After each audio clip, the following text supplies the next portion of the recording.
A warm welcome to Infidelity Tales Lab. Thank you for supporting our channel. Quick question before we start. Where are you tuning in from today? East Coast? West Coast? Another continent entirely? Let us know. Now let's dive into today's story. Chapter 1. Foundation Cracks. Dominic Reeves surveyed the sprawling Tudor-style home from his driveway. Admiring the craftsmanship of the stone facade he'd meticulously restored over weekends spanning 3 summers. At 42, he'd built everything in his life through calculated persistence. His contracting business, his investment portfolio, and this house that represented 15 years of marriage to Vanessa. The November wind carried the scent of coming snow as Dom stepped inside, dropping his work boots in the mudroom. The house was quiet. Too quiet for 6 p.m. on a Thursday, when Vanessa usually had dinner preparations underway. Her silver Audi sat in the driveway, so she was home. "Ness," he called, making his way through the kitchen. He found her in the study, phone pressed to her ear, her voice dropping to a whisper when she spotted him. Her honey blonde hair was freshly styled, a new cut he hadn't seen before, and she wore an outfit too formal for a day at home. "I'll call you back," she said into the phone, ending the call abruptly. "Hey, you're early." Dom leaned against the doorframe. Meeting finished ahead of schedule. The Wesper project is finally cleared for permits. He paused, studying her. "You look nice. Going somewhere. Just met with Marianne for lunch." She smiled, but it didn't quite reach her eyes. "She's thinking about selling her condo." Dominic nodded, though he knew his sister-in-law had just renovated that condo less than 6 months ago. Something felt off, as it had for months now. Vanessa's unexplained absences, her dwindling interest in their renovation plans, the way she guarded her phone. "I was thinking we could finally discuss the kitchen remodel," he suggested. "Contractor discount on the cabinets expires next week."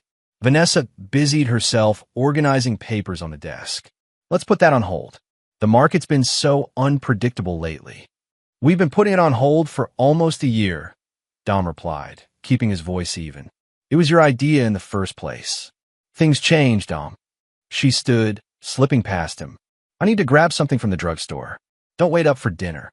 Before he could respond, she was gone, the front door closing with decisive finality. Dom stood in the empty study, noting the browser tab open on her laptop, a real estate valuation website showing comparable homes in their neighborhood. Over the next 3 weeks, Dom observed the subtle shifts in their household with mounting unease. Vanessa began boxing personal items, claiming to declutter. She made appointments that required privacy. The safe in his home office had been accessed, the document folder containing their property deed slightly askew. On a frigid December evening, Dominic returned from a job site to find Vanessa waiting in the living room, perched on the edge of the sofa like a visitor in her own home. "We need to talk about the house," she announced without preamble. "What about it?" Dom asked, remaining standing. "I've been thinking we should sell. The market's hot right now. Homes in this neighborhood are going for 20% above asking." She spoke with practiced casualness. "It's the perfect time to cash out and maybe downsize."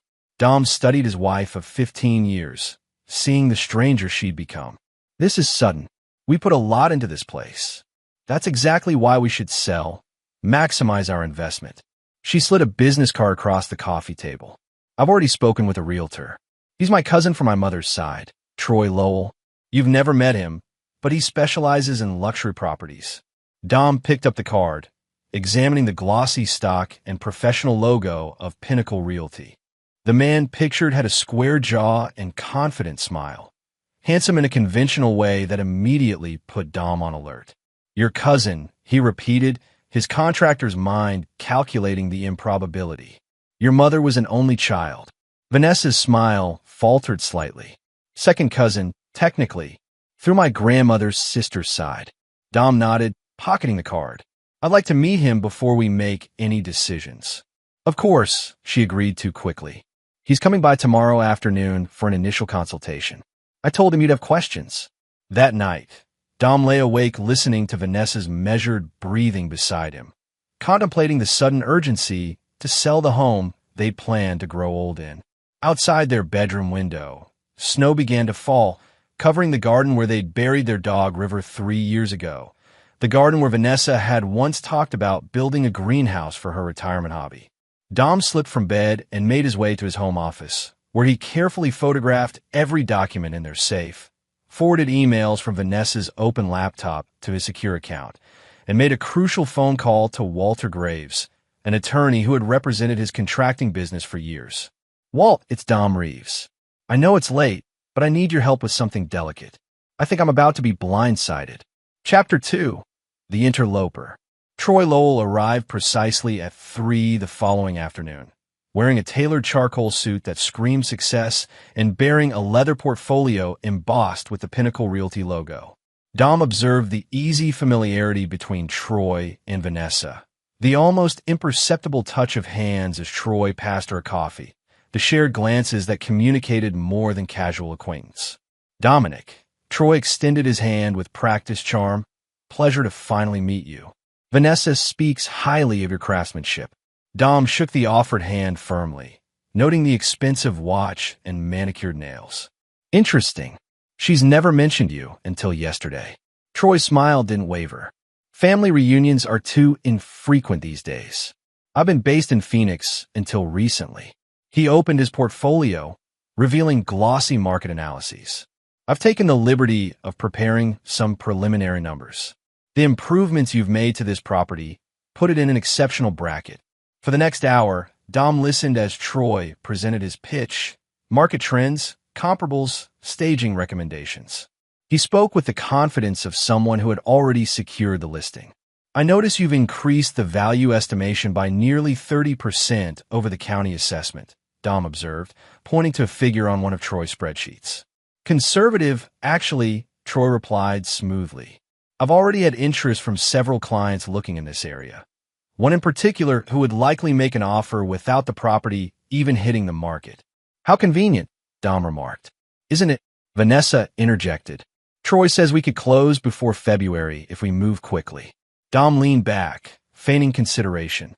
"I'd like to see some documentation on those comparable sales. And your client list." Troy's confidence faltered momentarily. "Client confidentiality prevents me from sharing specific names, but I can provide anonymized transaction histories." "Necessary due diligence," Dom replied with a businessman's smile. "I'm sure you understand." After Troy departed with promises of additional documentation, Vanessa confronted Dom in the kitchen. "You were unnecessarily combative," she accused, arms crossed defensively. Dom rinsed his coffee mug methodically. "Just doing my homework on someone who appeared out of nowhere to sell our biggest asset." "He's family, Dom." "Is he?" Dom turned, leaning against the counter. "Because I spent an hour with him and didn't see any family resemblance. Not in looks, not in mannerisms." "Don't be ridiculous.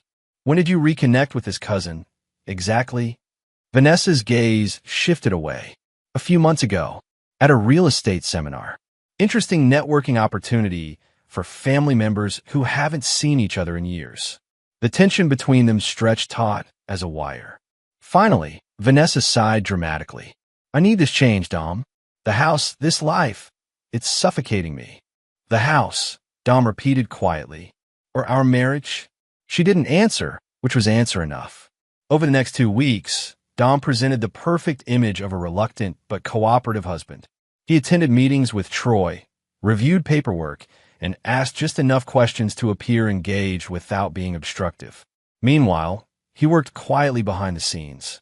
Lena Winters, a private investigator recommended by his attorney, provided daily updates on Vanessa and Troy's activities. Lunch meetings at secluded restaurants, afternoon visits to a luxury apartment building downtown, lengthy phone calls made from parking garages. Dom reviewed each report impassively, building his case with methodical precision.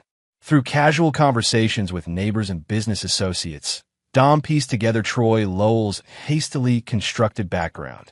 He hadn't moved from Phoenix. He'd relocated from Boston following a series of complaints filed with the Massachusetts Real Estate Commission. He specialized in high-value properties where emotions and relationships were strained, swooping in like a vulture when marriages fractured. One evening, Dom's neighbor Hank Dobson stopped by with a bottle of scotch and concerning information. Thought you should know, Hank said, lowering his voice although they were alone in Dom's garage workshop. I saw Vanessa and that realtor fellow at the Lakeside Motel last Wednesday. They were, not discussing square footage, if you catch my meaning. Dom nodded, unsurprised. I appreciate the heads up, Hank. You two having problems? Martha and I always thought you were rock solid. Dom carefully measured a piece of walnut he was shaping into what appeared to be a small box. Every foundation has weak points. You just don't notice them until pressure is applied. 2 days later, Vanessa announced that Troy had secured a buyer willing to pay 15% above their already inflated asking price, contingent on a quick private sale. It's perfect timing, she gushed, seeming almost manic with excitement. The buyer wants minimal inspections and is willing to close within 3 weeks. Dom carefully folded the newspaper he'd been reading. Sounds too good to be true. It's a cash offer, Dom. We'd clear nearly double what we paid. And this mystery buyer, they've seen the property? Vanessa hesitated. Troy showed them comparable listings. They trust his judgment. Dom nodded thoughtfully. I'll need my attorney to review everything before signing. Why involve attorneys? Vanessa's voice rose slightly. Troy says his in-house legal team can handle everything. I'm sure they can, Dom replied evenly. But indulge me in this small precaution. After all, we're talking about our largest asset. Vanessa reluctantly agreed, though Dom noted the immediate phone call she made from the privacy of their bedroom afterward. He could almost envision Troy's frustration at this minor complication in their plan. What neither of them realized was that Walter Graves had already been investigating Troy Lowell's real estate practices for weeks, building a comprehensive file that would prove instrumental in what was to come. Chapter 3: The Betrayal. January brought bitter winds and Vanessa's growing impatience. The closing date approached, and Dom maintained his facade of grudging cooperation while systematically documenting every irregularity in the transaction. He noted how Troy circumvented standard procedures, how inspection requirements were mysteriously waived, how the purchase agreement contained unusual clauses buried in legal jargon. The morning of the closing, Dom dressed methodically in his best suit, charcoal gray with a deep blue tie that Vanessa had given him on their 10th anniversary. The irony wasn't lost on him as he slipped his grandfather's pocket watch into his vest pocket, along with a small digital recording device. Ready? Vanessa asked, appearing in the doorway. She wore a cream-colored dress he'd never seen before, her wedding ring conspicuously absent. Almost, he replied, placing a single document in his inner pocket. Big day. At the title company's office, Troy greeted them with professional enthusiasm that barely masked his triumph. The conference room held only the essential participants, the title agent, a notary, and Troy's paralegal. Walter Graves, Dom's attorney, had been unavoidably delayed, according to the apologetic text Dom received just before the meeting. We should proceed, Troy suggested smoothly. Mr. Graves can review the final documents afterward. Dom nodded agreeably. I assume the buyer will be joining us? Troy exchanged a quick glance with Vanessa. Actually, she's on a conference call, but has pre-signed the necessary paperwork. All very standard in these situations. The title agent, a nervous young woman named Priscilla, distributed document packages. Before we begin, I need to confirm that both sellers understand they're transferring property to... She consulted her paperwork. Lowell Holdings, LLC. Dom raised an eyebrow. Interesting coincidence, the buyer sharing your surname. Troy cleared his throat. Common name. No relation. Dom flipped through the documents with deliberate slowness, watching Vanessa's increasing agitation as he asked clarifying questions about each section. Finally, after nearly an hour of meticulous review, he reached the final signature page. Just one question before we proceed, Dom said casually. Who exactly is the principal of Lowell Holdings, LLC? The title agent looked uncomfortable. According to the purchasing documents, that would be Mr. Troy Lowell. A heavy silence fell across the conference room. Vanessa's face remained carefully composed, but the slight tremor in her hand as she reached for her water glass betrayed her. Dom closed his document folder. So my wife's cousin is also the buyer of our home. Fascinating. Troy leaned forward with practiced concern. I can explain the appearance of impropriety. No need, Dom interrupted. It's actually quite transparent. The title agent shifted uncomfortably. Perhaps we should reschedule. Let's continue, Vanessa insisted, her voice tight. There's nothing illegal about a realtor purchasing property. True, Dom agreed, though it certainly raises ethical questions about fair market value and representation. Despite the tension, the closing proceeded. Dom signed where indicated, his signature flowing across the pages with surprising ease for a man being systematically betrayed. When they reached the final disbursement forms, Troy produced a cashier's check made out to Dominic Reeves for an amount significantly below half the sale price. Your portion, Troy explained with barely concealed satisfaction, after adjusting for the outstanding home equity line and Vanessa's premarital contribution to the down payment. Dom examined the check. $127,500 for 15 years of mortgage payments, improvements, and life built within those walls. Without comment, he pocketed it and stood. Congratulations on your new home, he said simply. Outside in the parking lot, Vanessa caught up to him, Troy hovering protectively nearby. Don't make this difficult, Dom, she said, her voice a mixture of guilt and defiance. We both know the marriage has been over for years. Take the check and disappear. Start fresh somewhere. Dom studied his wife's face, the woman who had once vowed to stand beside him through whatever life brought. 15 years reduced to a suggestion to disappear, he observed quietly. It's more than fair, Troy interjected. The house needed substantial work when you bought it. Work I did with my own hands, Dom finished, including the hidden safe room behind the wine cellar that's not on any floor plan. He smiled at Troy's momentary confusion. Enjoy the house. As Dom walked to his truck, Vanessa called after him. This is for the best, Dom. Clean break. He turned, facing them both one last time. Nothing about betrayal is clean, Vanessa. Give my regards to your cousin. Dom drove directly to Walter Graves' office, where the attorney waited with Lena Winters and a court reporter. It's done, Dom confirmed, placing his recording device on the conference table. They took the bait. Walter nodded grimly. Then we proceed with Phase 2. At precisely 8:30 the following morning, Walter's secretary placed a call to Vanessa Reeves' cell phone. Dom sat across from Walter's desk, watching the attorney's speakerphone as his wife's cautious greeting filled the room. Mrs. Reeves, this is Walter Graves' office. Mr. Graves requests your immediate presence regarding irregularities discovered in yesterday's property transfer. Mr. Lowell should attend as well. There was a moment of silence before Vanessa responded, her voice noticeably strained. What sort of irregularities? Mr. Graves will discuss that in person. Shall we expect you at 10? Another pause. We'll be there. As the call ended, Walter gave Dom a questioning look. Are you certain you want to proceed? Once we file these documents, there's no turning back. Dom removed his grandfather's pocket watch, checking the time with deliberate care. They made their choice. Now they'll face the consequences. Chapter 4. The Countermove. Walter Graves' office featured dark mahogany paneling and law books that hadn't been opened in a decade, an intentional aesthetic designed to intimidate. Dom sat with his back to the door, reviewing documents with Walter when Vanessa and Troy arrived promptly at 10. Thank you for coming. Walter greeted them with professional detachment, gesturing to the chairs opposite Dom. Vanessa's eyes narrowed at the sight of her husband. What is this about, Dom? Dom turned slowly. The shock on their faces when they saw his calm demeanor was the first satisfaction he'd felt in months. Just clearing up some oversights in our transaction, he replied evenly. Troy straightened his Italian silk tie.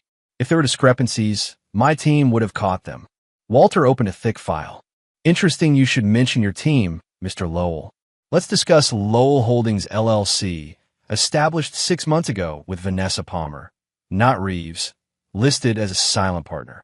The color drained from Troy's face.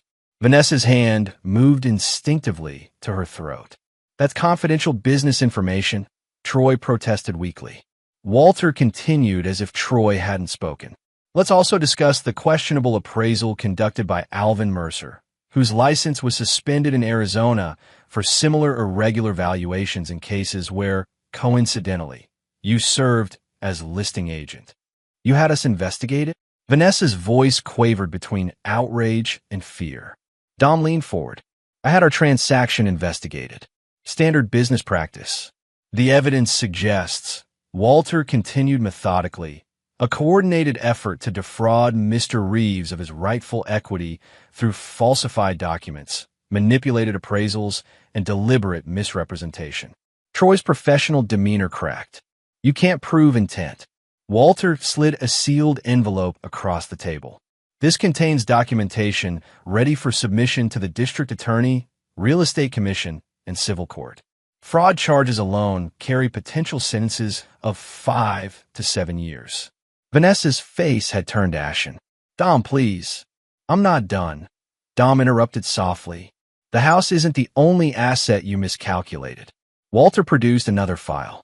Mr. Reeves wisely established a revocable trust 5 years ago, into which most of your marital assets were placed. With your signature, Mrs. Reeves, though you apparently didn't read the clause giving him sole discretionary control. Watching comprehension dawn on Vanessa's face, Dom felt nothing. Not satisfaction, not anger, just calm certainty. You've been busy, she whispered. While you were busy dismantling our marriage, I was busy protecting what I built, Dom corrected. The house was a test, one you failed spectacularly. Troy attempted to regain control. This is blackmail. This is negotiation, Walter countered. Far more generous than you deserve. Dom stood, buttoning his suit jacket. The terms are simple. Return the property and all funds from yesterday's transaction, plus a penalty of $200,000 to cover my investigations and legal fees. In exchange, these files remain sealed. $200,000, Troy sputtered. That's extortion. Consider it the price of your freedom, Dom replied calmly. Otherwise, Walter files these documents at 5 o'clock today. Vanessa's eyes filled with desperate tears. I don't have that kind of money, Dom. Everything I had went into the Lowell Holdings investment. Dom regarded her with detached curiosity. Then I suggest you and your cousin figure something out quickly. The clock is running. As he turned to leave, Vanessa grabbed his arm. Why are you doing this? You never cared this much about money. Dom gently removed her hand. This isn't about money, Vanessa. It's about choices and consequences.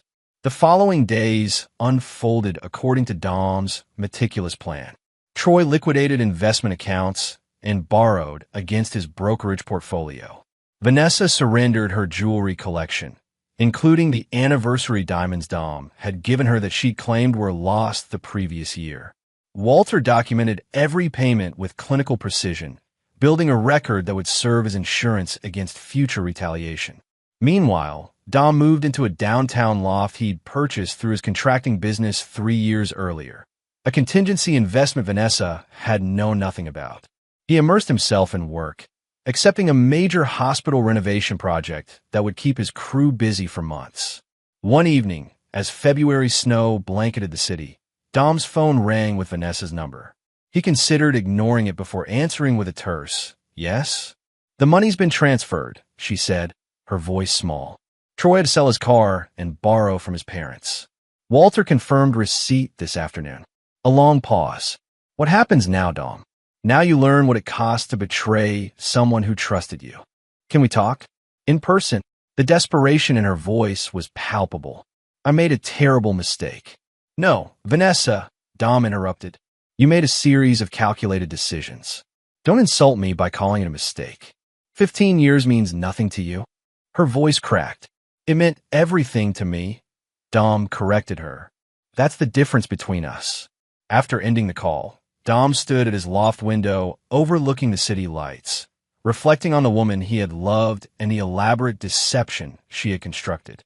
His thoughts were interrupted by a text message from an unknown number. "She doesn't know everything. We should talk." Dom stared at the message, considering its implications before typing a single response. "Parkview Cafe. Tomorrow. Noon." Chapter 5. Deeper Deceptions. The Parkview Cafe occupied the ground floor of a renovated factory building, its industrial aesthetic drawing a mix of professionals and artists. Dom arrived 20 minutes early, selecting a corner table with a clear view of both entrances. He ordered black coffee and waited, reviewing contracts on his tablet while monitoring the door. Troy arrived exactly at noon, his appearance markedly different from their previous encounters. Gone was the polished realtor in designer suits. The man who slid into the seat across from Dom wore rumpled khakis and a worn leather jacket, his formerly perfect hair now disheveled, dark circles beneath his eyes. "You look terrible," Dom observed dispassionately. Troy's laugh held no humor. Financial ruin doesn't come with spa treatments. A server approached, but Troy waved her away. "I'll make this quick. Vanessa doesn't know the whole story." "I'm listening." Troy leaned forward, lowering his voice. "This wasn't just about your house or your marriage. Vanessa was a means to an end, access to your client list, your business connections." Dom's expression remained neutral, though his interest sharpened. "Explain." "I target specific neighborhoods, specific types of homes," Troy continued. "But more importantly, specific owners with valuable business assets. Your contracting company has exclusive relationships with 3 major developers. Those introductions are worth millions. So my wife was just collateral damage in your real scheme," Dom concluded. Troy's shoulders sagged. "It wasn't personal. It was to me."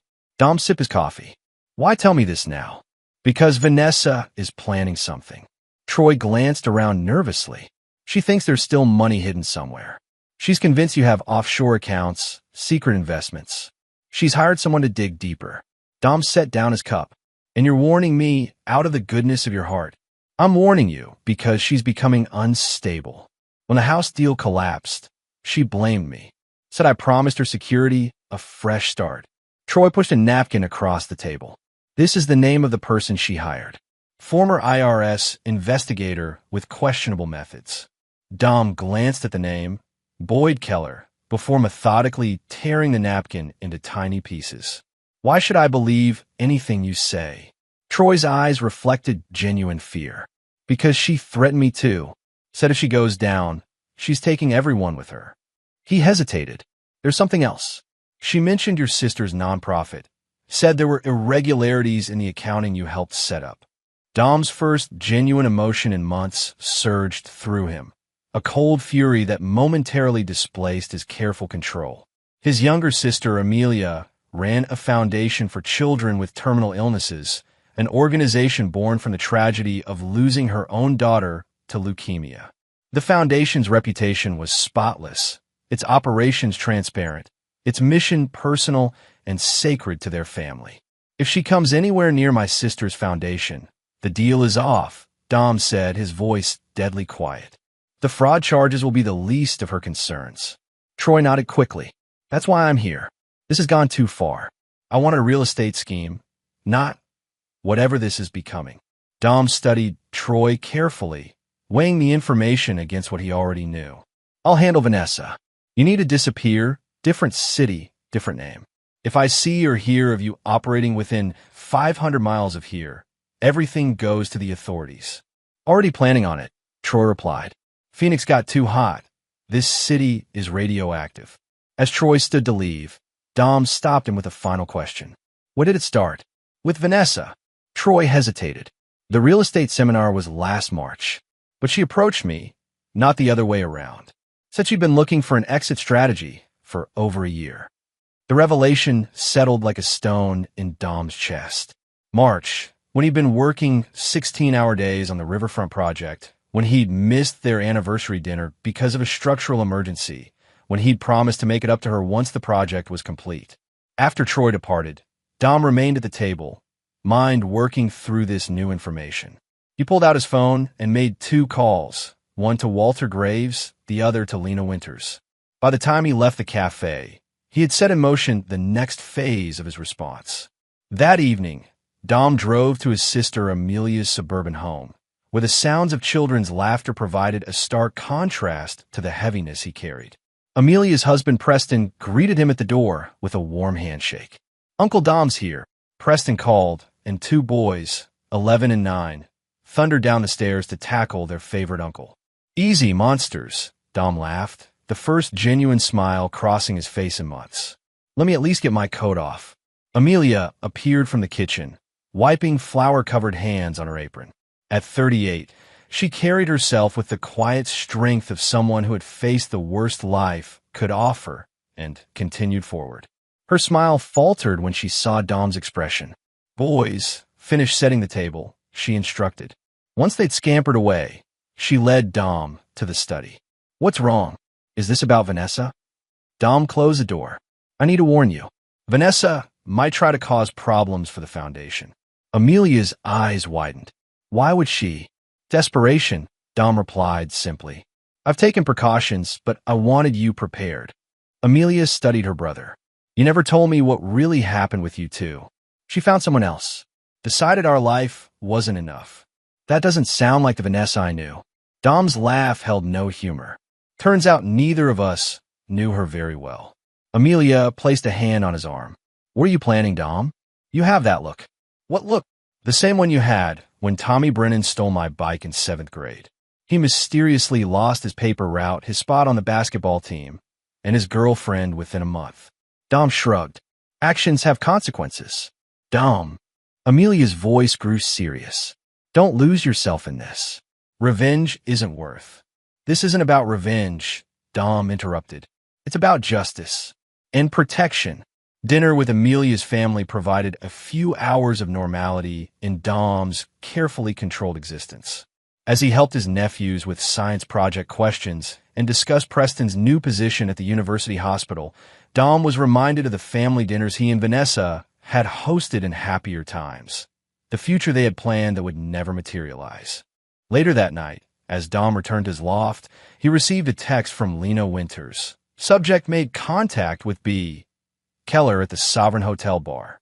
Surveillance photos and audio uploaded to secure server.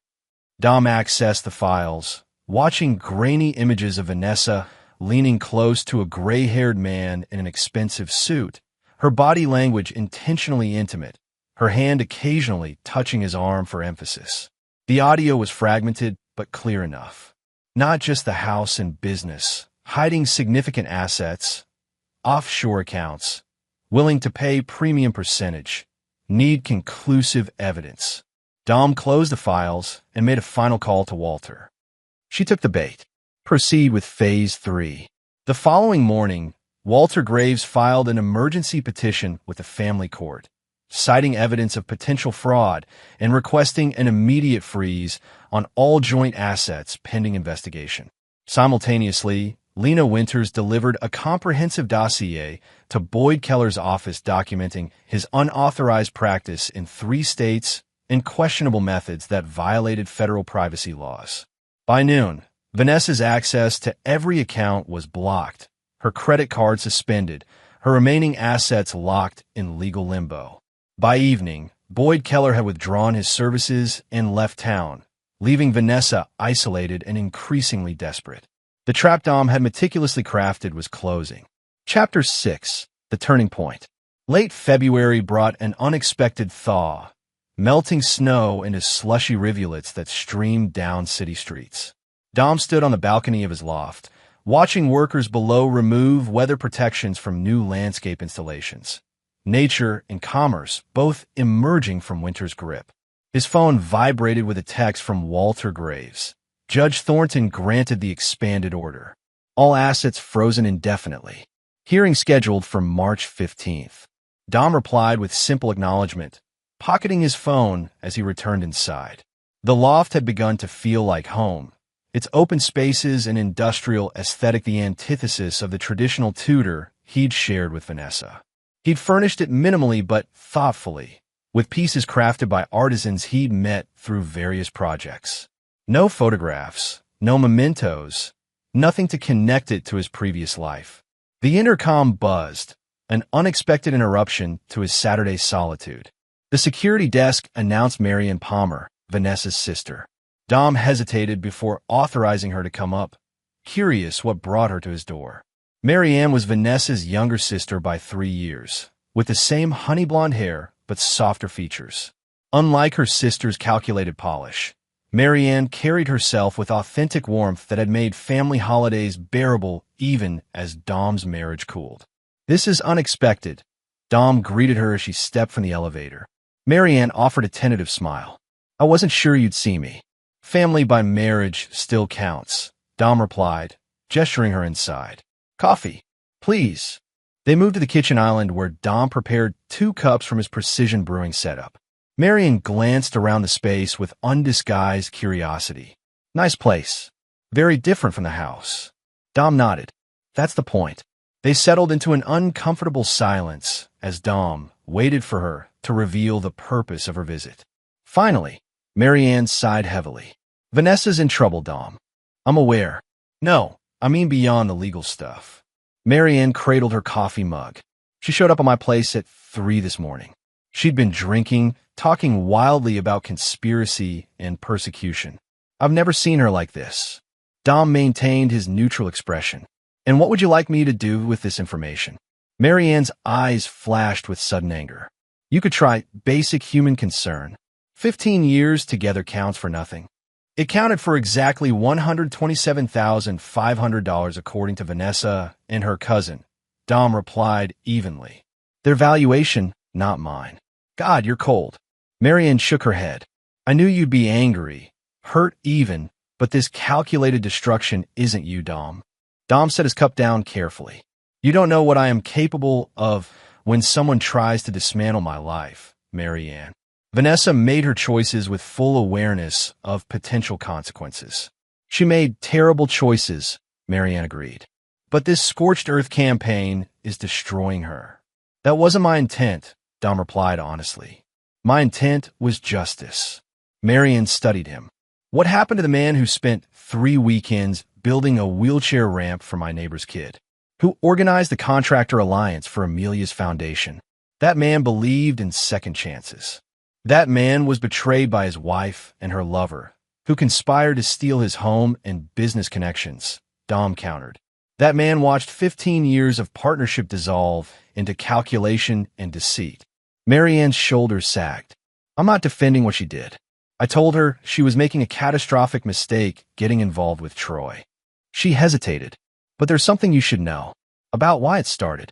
Dom's interest sharpened, though his expression remained impassive. I'm listening. Remember last year when Vanessa had that health scare? The abnormal mammogram. Dom nodded. Vanessa had undergone several tests before receiving the all-clear. She didn't tell you everything, Marianne continued. The initial diagnosis was much worse than she let on. Stage 2, possibly 3. She was convinced she was facing terminal illness. Dom's carefully constructed detachment cracked slightly. She told me it was a false alarm. It was eventually, but for 3 weeks she thought she was dying. Marianne leaned forward. She got obsessed with what would happen to you, how you'd manage alone, whether the house would become a burden. She convinced herself she needed to set things in order before telling you the truth. By selling our house out from under me, Dom's skepticism was evident. By creating liquidity and simplifying your life, Marianne corrected. It was misguided, but it came from a place of twisted concern. Then the final test came back clear, but by then she'd met Troy, who manipulated her fear and confusion. Dom processed this information against the timeline he'd constructed. That doesn't explain the affair, the deliberate deception. No, Marianne agreed. That was her failure, her weakness. Troy saw vulnerability and exploited it. By the time she realized she wasn't dying, she'd convinced herself your marriage was already over, that the compassionate thing was a clean break. There was nothing clean about what they tried to do, Dom observed quietly. I know. Marianne reached across the counter to touch his hand. The first human contact he'd accepted in months. I'm not asking you to forgive her. I'm asking you to consider that there might be a resolution that doesn't end in complete destruction. Dom withdrew his hand gently. Why are you really here, Marianne?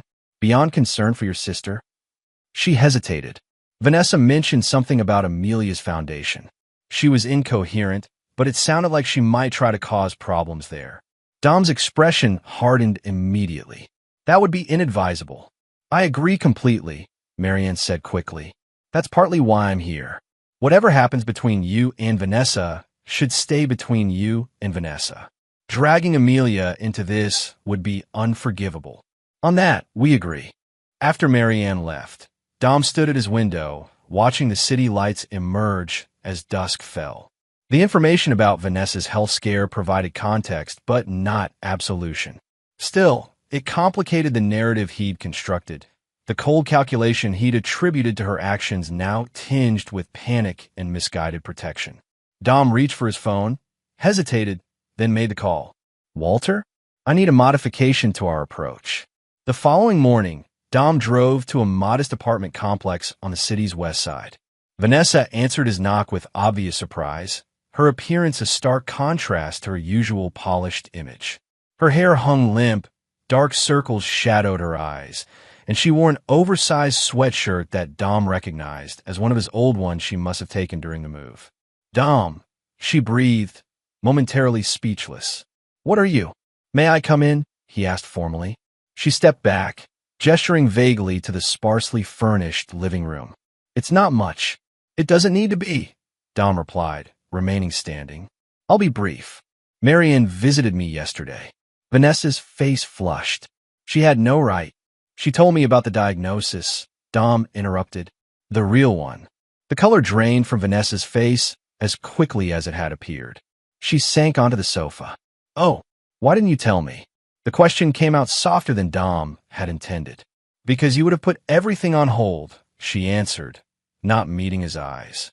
"The riverfront project, the expansion plans. You would have made my illness the center of your universe. That's what partners do, Vanessa." "I know." Her voice cracked. "And I didn't want to be the reason your dreams got derailed." Then when the final test came back negative, I was already deep in this alternative plan with Troy. She looked up finally. He made everything sound so reasonable, so clean. Dom studied the woman he had shared his life with. Now a stranger, yet hauntingly familiar. It was never going to be clean, Ness. The use of her nickname hung in the air between them, an unintentional intimacy in an otherwise formal conversation. "I know that now," she whispered. "I've lost everything that matters." Dom took a deep breath. The court hearing is scheduled for March 15th. Walter is preparing an amended proposal for asset division. Vanessa looked up, confusion evident. "Amended how?" "The foundation stays completely off limits. Non-negotiable," Dom began. "But the liquid assets will be divided more equitably than originally planned. You'll retain your car and personal possessions. The retirement accounts will be split according to contribution ratios." Disbelief crossed Vanessa's face. "Why would you do this?" "Because complete destruction doesn't actually serve justice," Dom replied, echoing Marianne's words. "And because regardless of how things ended, we shared 15 years that meant something." Tears filled Vanessa's eyes.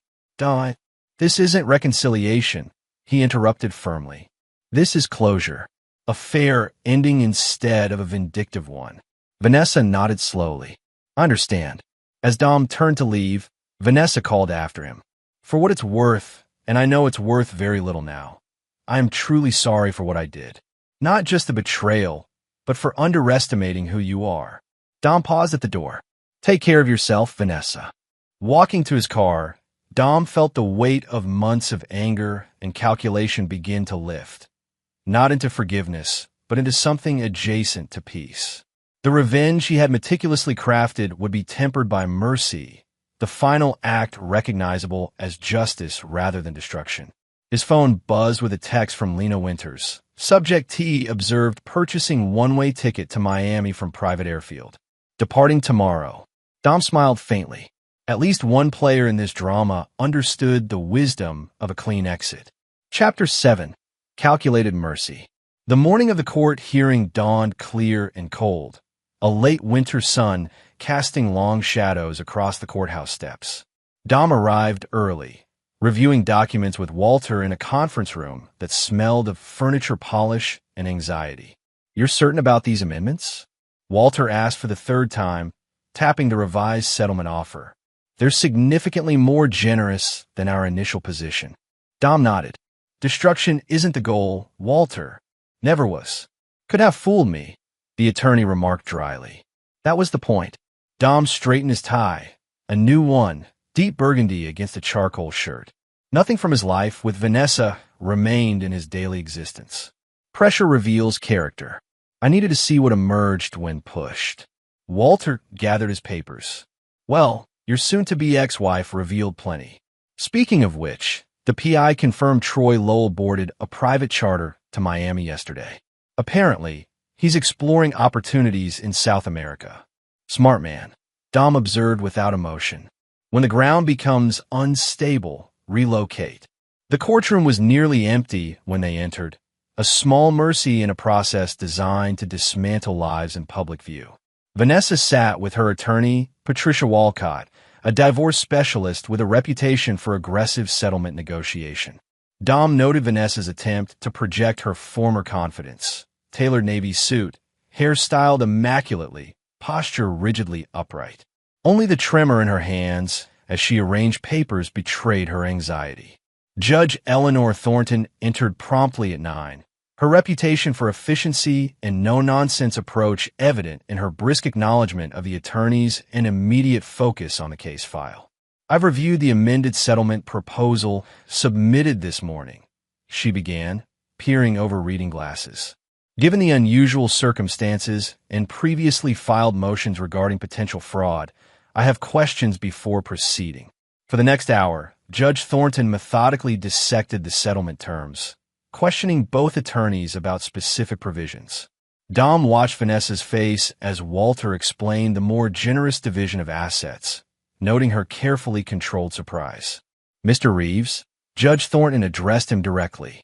The court records indicate serious allegations of fraud and conspiracy regarding the attempted property transfer. Yet this settlement effectively drops those allegations. Can you explain this apparent contradiction? Dom stood. Your Honor, pursuing those allegations would extend a painful process without serving justice. The amended settlement addresses the financial inequities without requiring further legal action. The judge studied him with shrewd assessment. That's unusually magnanimous, given the documented circumstances. Not magnanimous, Your Honor. Practical. Judge Thornton nodded thoughtfully before turning to Vanessa. Mrs. Reeves, the court notes your agreement to relinquish any claim to Reeves Contracting and all its subsidiaries, as well as any connection to the Amelia Reeves Foundation.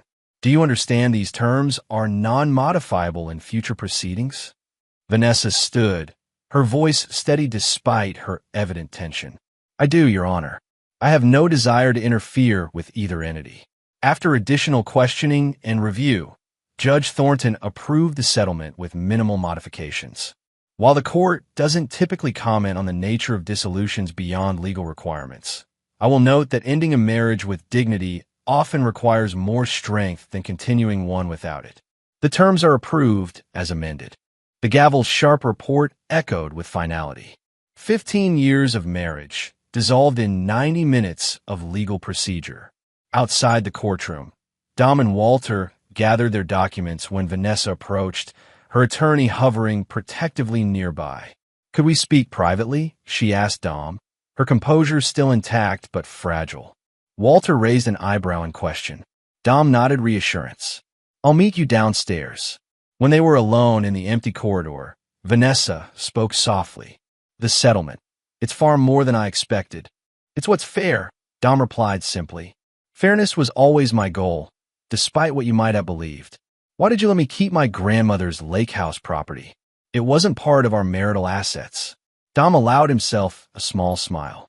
Because some things transcend balance sheets, Vanessa. That property represents your family heritage, not our failed marriage. Tears filled her eyes. I didn't deserve this consideration. Perhaps not, Dom acknowledged. But vengeance is exhausting, and I have a life to rebuild. Vanessa hesitated, then asked the question that clearly weighed most heavily. Will you ever forgive me? Dom considered this carefully. Forgiveness isn't a single moment, Vanessa. It's a process. I'm choosing to release the anger, but that's different from forgetting or reconciling. She nodded slowly. I understand. She reached in her purse and withdrew a small velvet box. I wanted to return this. It never felt right keeping it.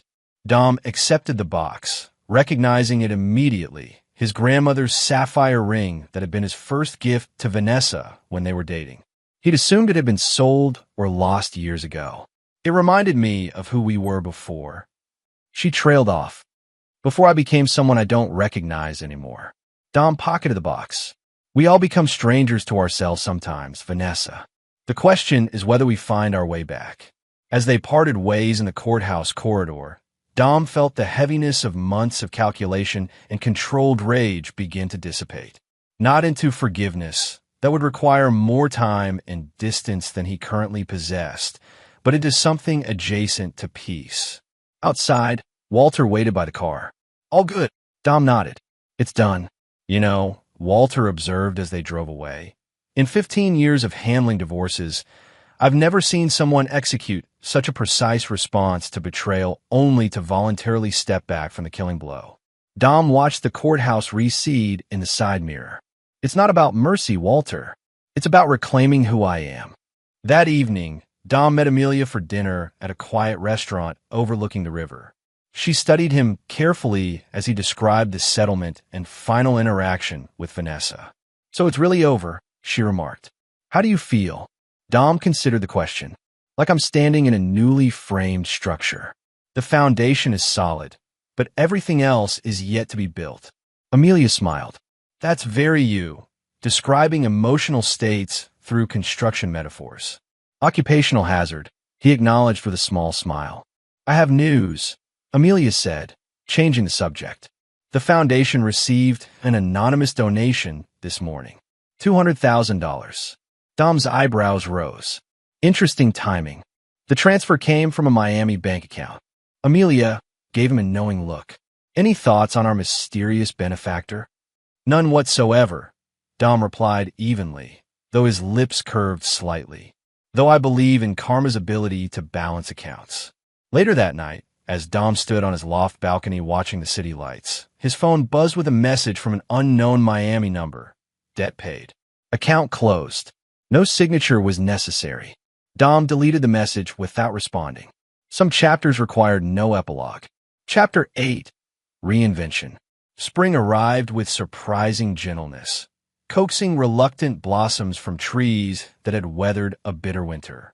Dom immersed himself in the Riverfront Project, a massive mixed-use development that transformed a neglected industrial zone into sustainable community space.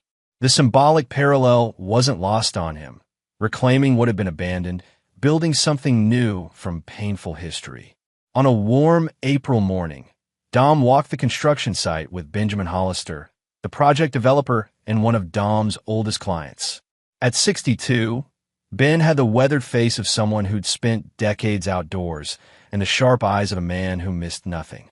Looking good, Dom, Ben observed, surveying the emerging structures. Ahead of schedule and under budget. Your specialty. Dom nodded, checking structural details with practiced assessment. We'll complete the community center phase by June, commercial spaces by September. That's not what I meant, Ben clarified, giving Dom a pointed look. You're looking better. Less like you might spontaneously combust. Dom smiled faintly. Precise terminology is important in our business, Ben. So, is recognizing when the foundation has stabilized after a shock, Ben countered. The divorce is final. 6 weeks ago. Ben nodded thoughtfully. Margaret and I hit a rough patch after 20 years. Different circumstances, but the same fundamental question. Rebuild or demolish? Dom raised an eyebrow. I didn't know that. Few people did. Some renovations are private matters. Ben squinted up at the steel framework rising above them. You're not wearing your ring anymore. Progress. Dom glanced at his bare left hand. He'd removed the wedding band the day after the closing hearing, placing it in a small wooden box he'd crafted years ago. Not discarded, but archived. A piece of history rather than an active connection. Small steps, Dom acknowledged. Their inspection complete, Dom returned to his office in the converted warehouse that housed Reeves Contracting. His assistant, Raymond, intercepted him with messages and the day's schedule. The Westbrook permit finally cleared, Raymond reported, falling into step beside Dom.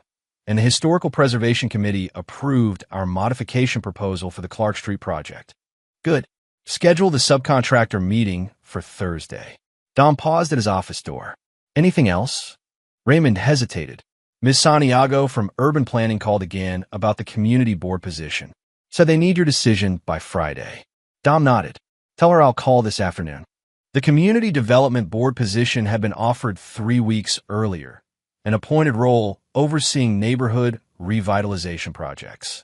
In previous years, Dom would have declined immediately, citing business demands.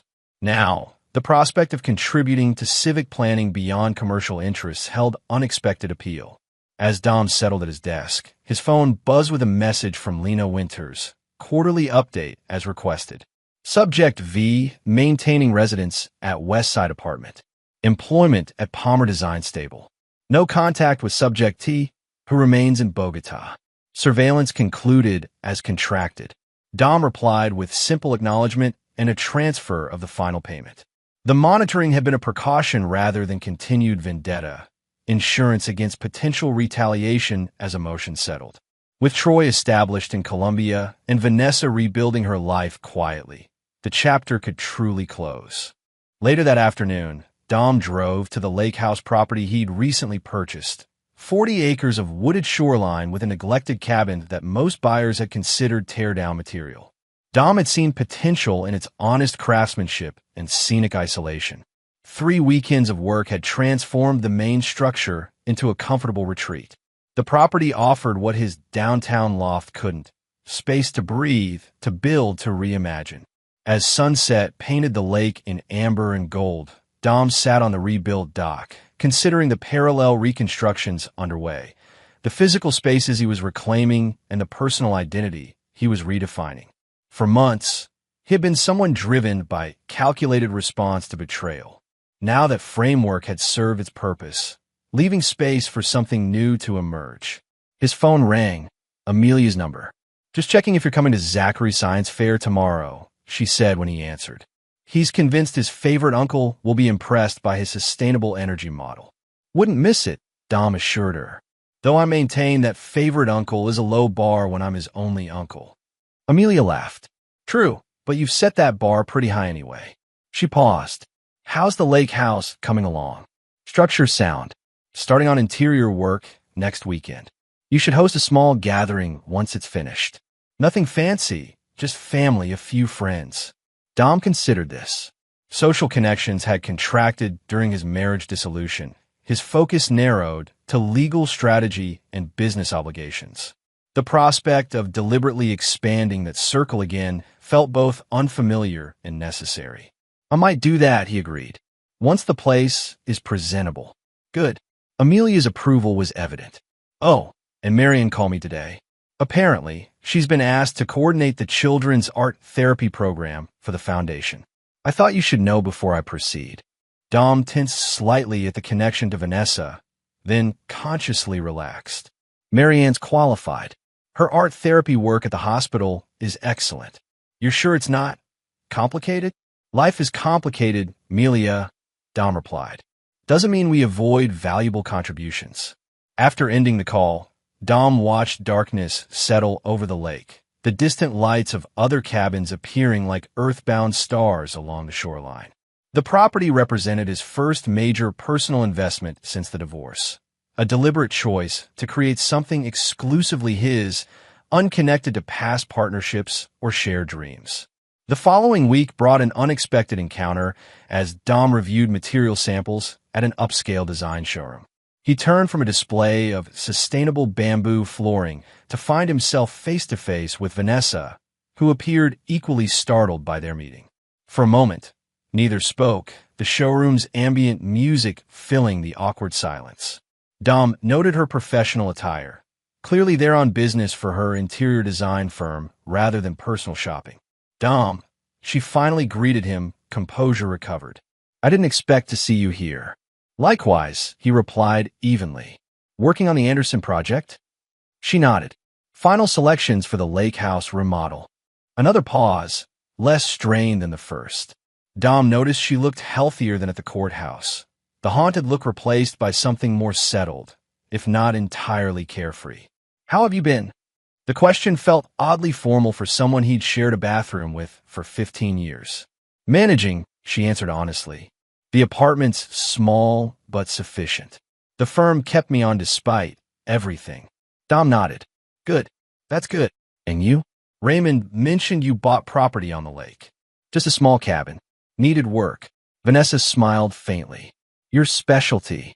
The conversation lapsed into silence again, both aware of the multiple meanings layered in those simple words. Finally, Vanessa gestured to her sample cart. I should finish these selections.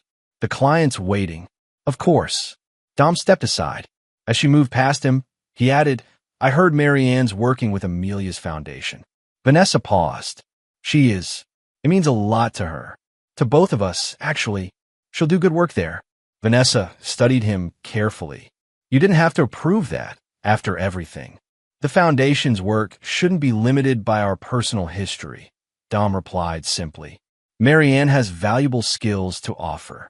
Something like respect flickered in Vanessa's eyes. Thank you. They parted with formal politeness. The encounter brief but significant. The first unplanned interaction without legal intermediaries or agenda. As Dom watched her walk away, he realized the sight of her no longer triggered the cold fury or deep hurt that had driven his actions for months.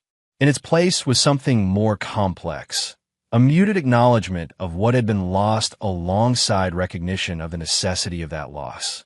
That evening, Dom accepted the community board position with a brief call to Elena Santiago.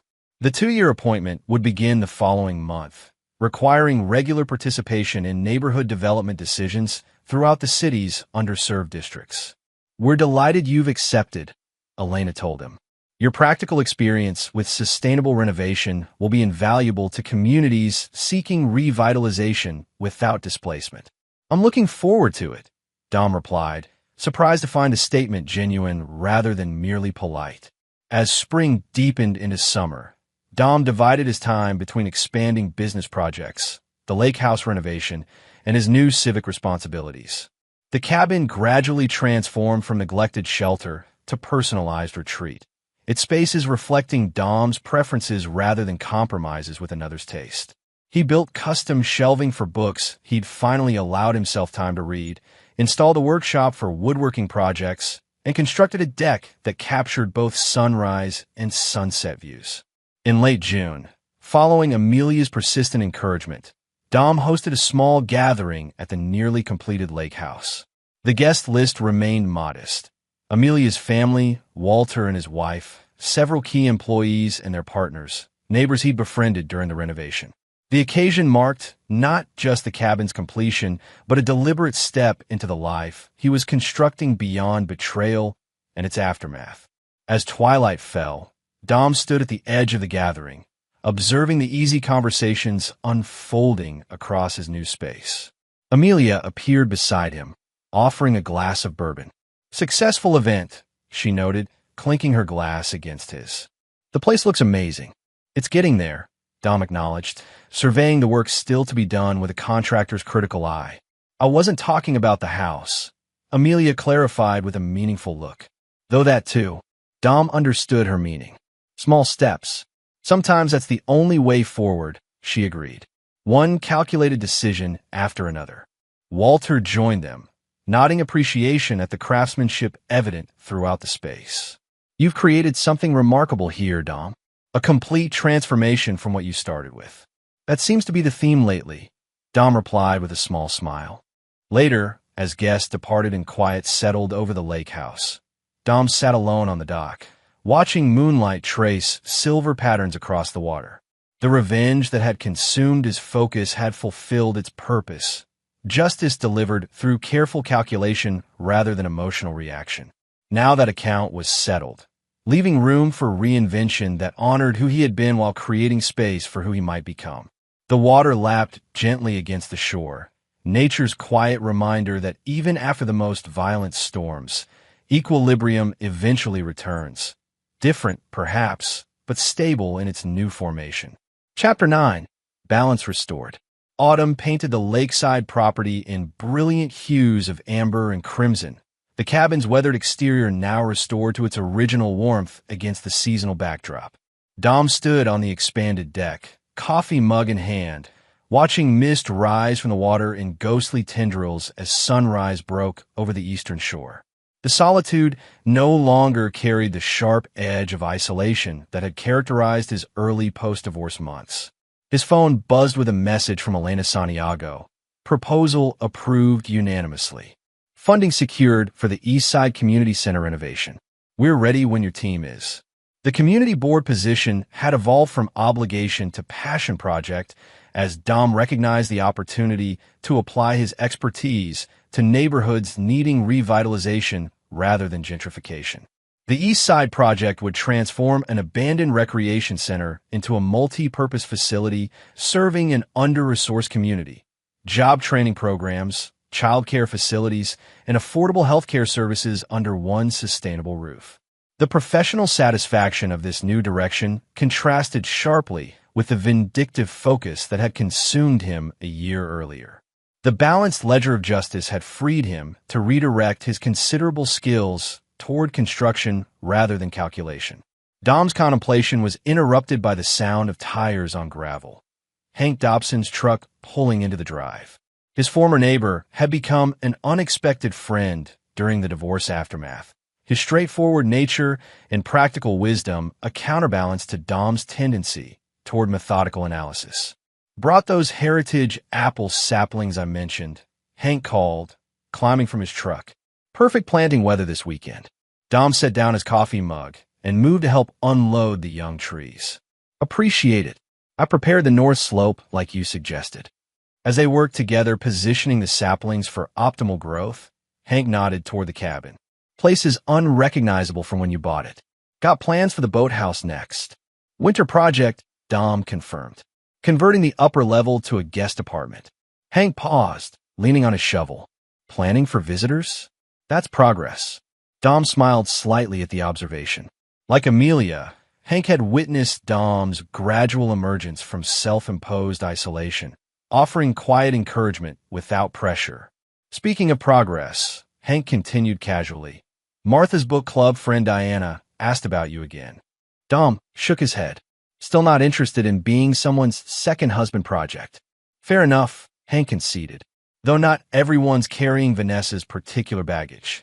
They completed the planting in companionable silence. The physical labor a welcome counterpoint to Dom's typically cerebral focus. As Hank prepared to leave, he handed Dom a folded newspaper clipping. Thought you might find this interesting.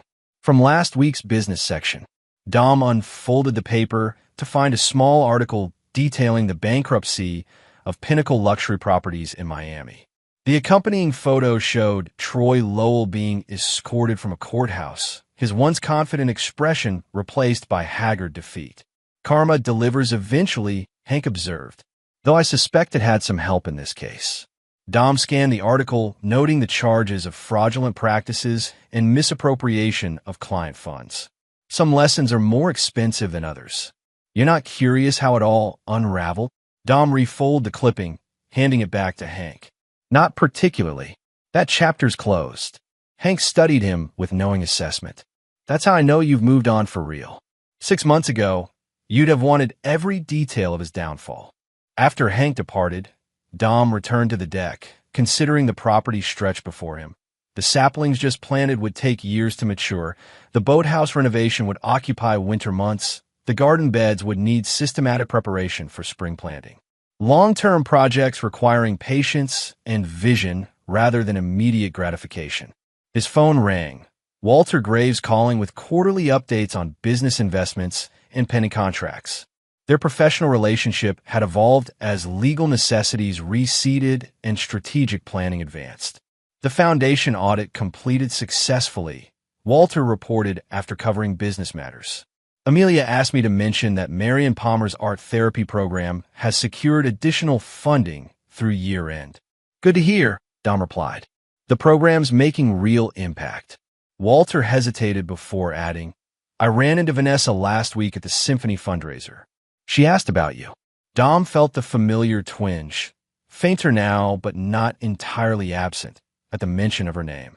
Professional curiosity or personal? Hard to determine, Walter answered honestly. She seemed settled. Mentioned she's partnered with another designer to launch a small firm, focusing on sustainable renovations. Fitting, Dom observed without elaboration. After concluding the call, Dom reviewed project timelines for the East Side Community Center, making notes for Monday's planning meeting. The professional rhythm had stabilized into productive focus rather than workaholic escape.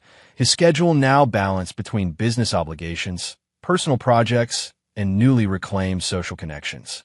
Late that afternoon, Dom drove into the city for dinner with Amelia's family, followed by his nephew Zachary's school orchestra concert.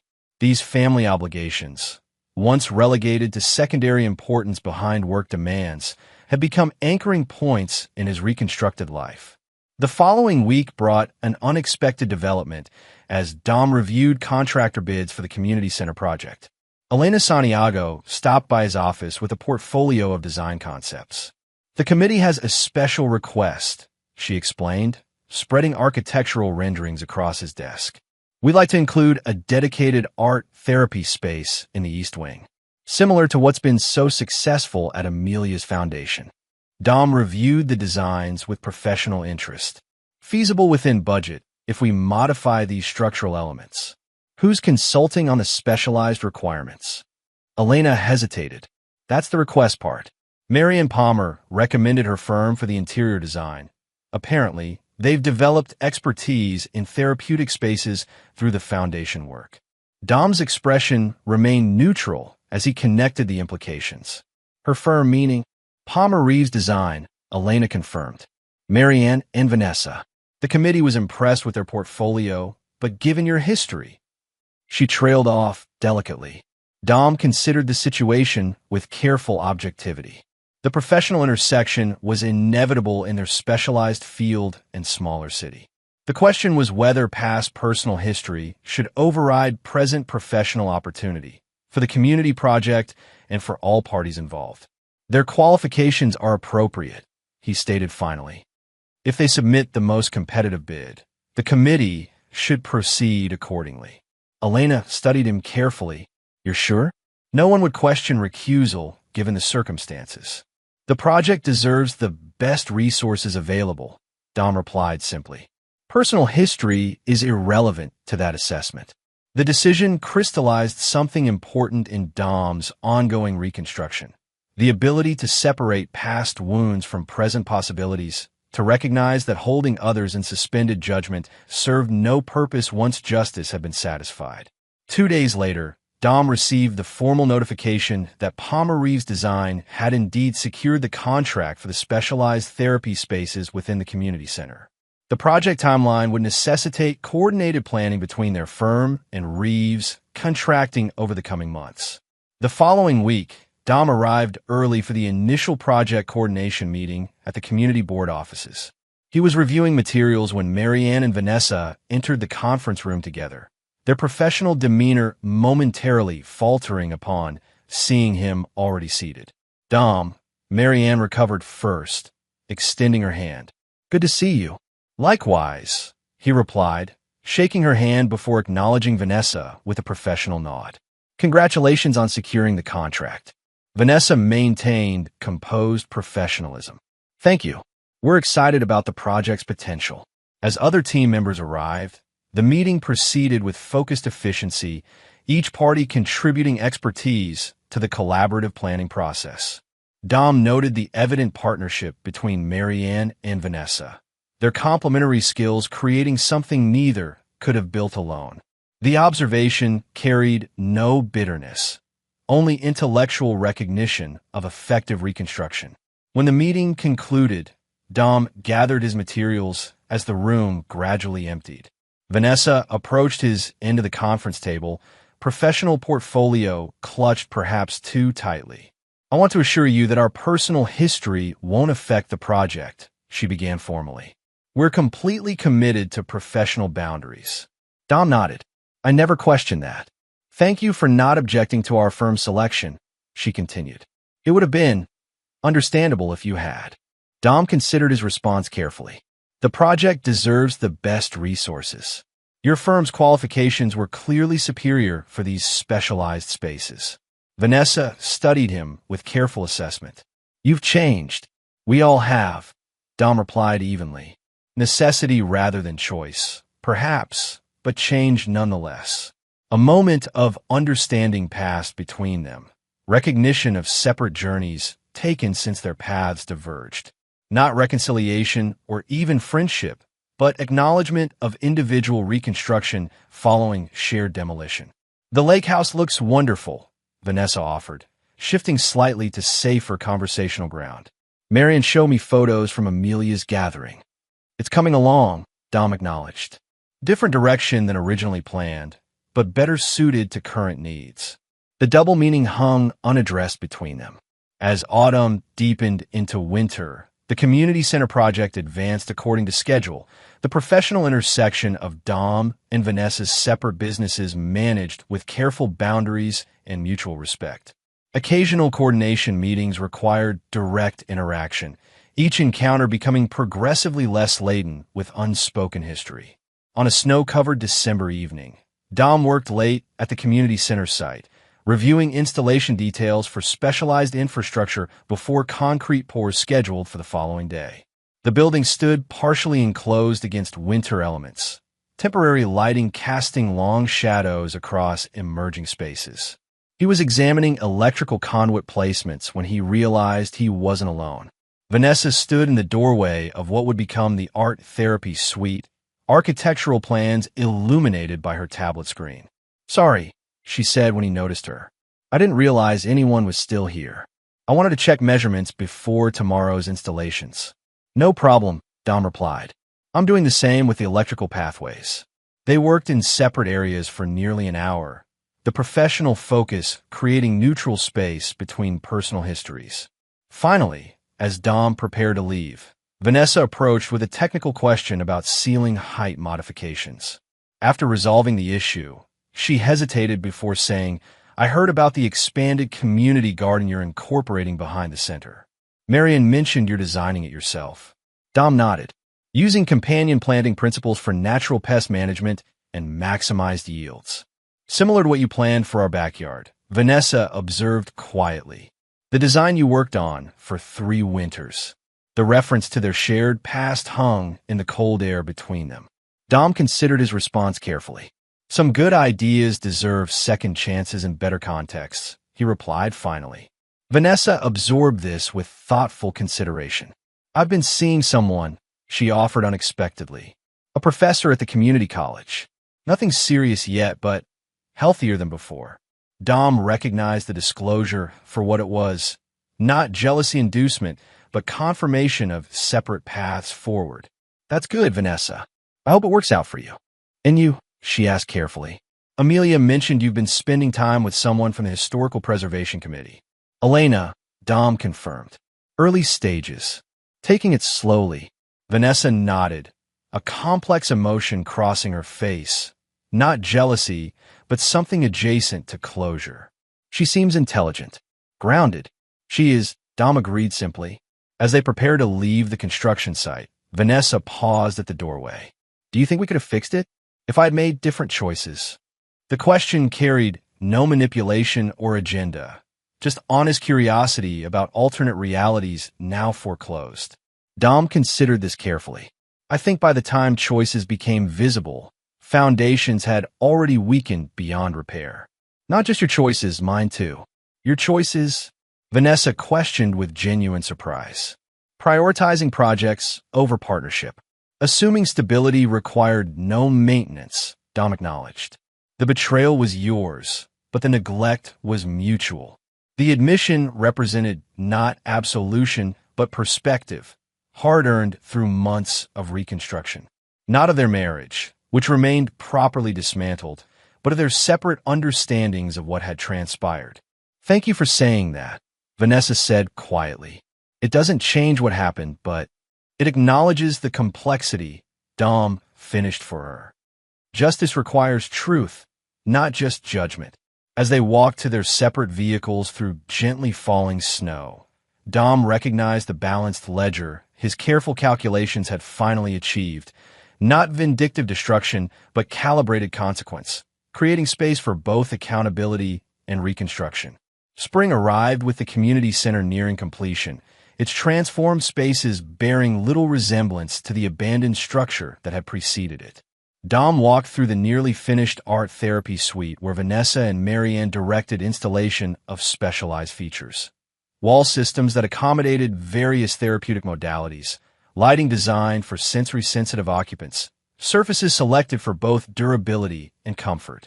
"We're ahead of schedule," Marianne noted as Dom reviewed the installation progress. "Everything's coming together beautifully." Dom nodded approval. "The integration between structural elements and specialized functions is seamless. Your firm's expertise made a significant difference." Vanessa accepted the professional acknowledgement with quiet confidence. The foundation work provided valuable insights into what these spaces truly need to function effectively. The grand opening ceremony 2 weeks later brought community members, funding partners, and project contributors together in celebration of the transformed space. Dom stood at the periphery, observing the culmination of collaborative effort with professional satisfaction. Elena joined him, her presence comfortable at his side after months of cautious dating. "You should be center stage," she noted. "This wouldn't have happened without your involvement." Dom shook his head slightly. The project succeeded because everyone contributed appropriate expertise at the right time. My role was just one piece.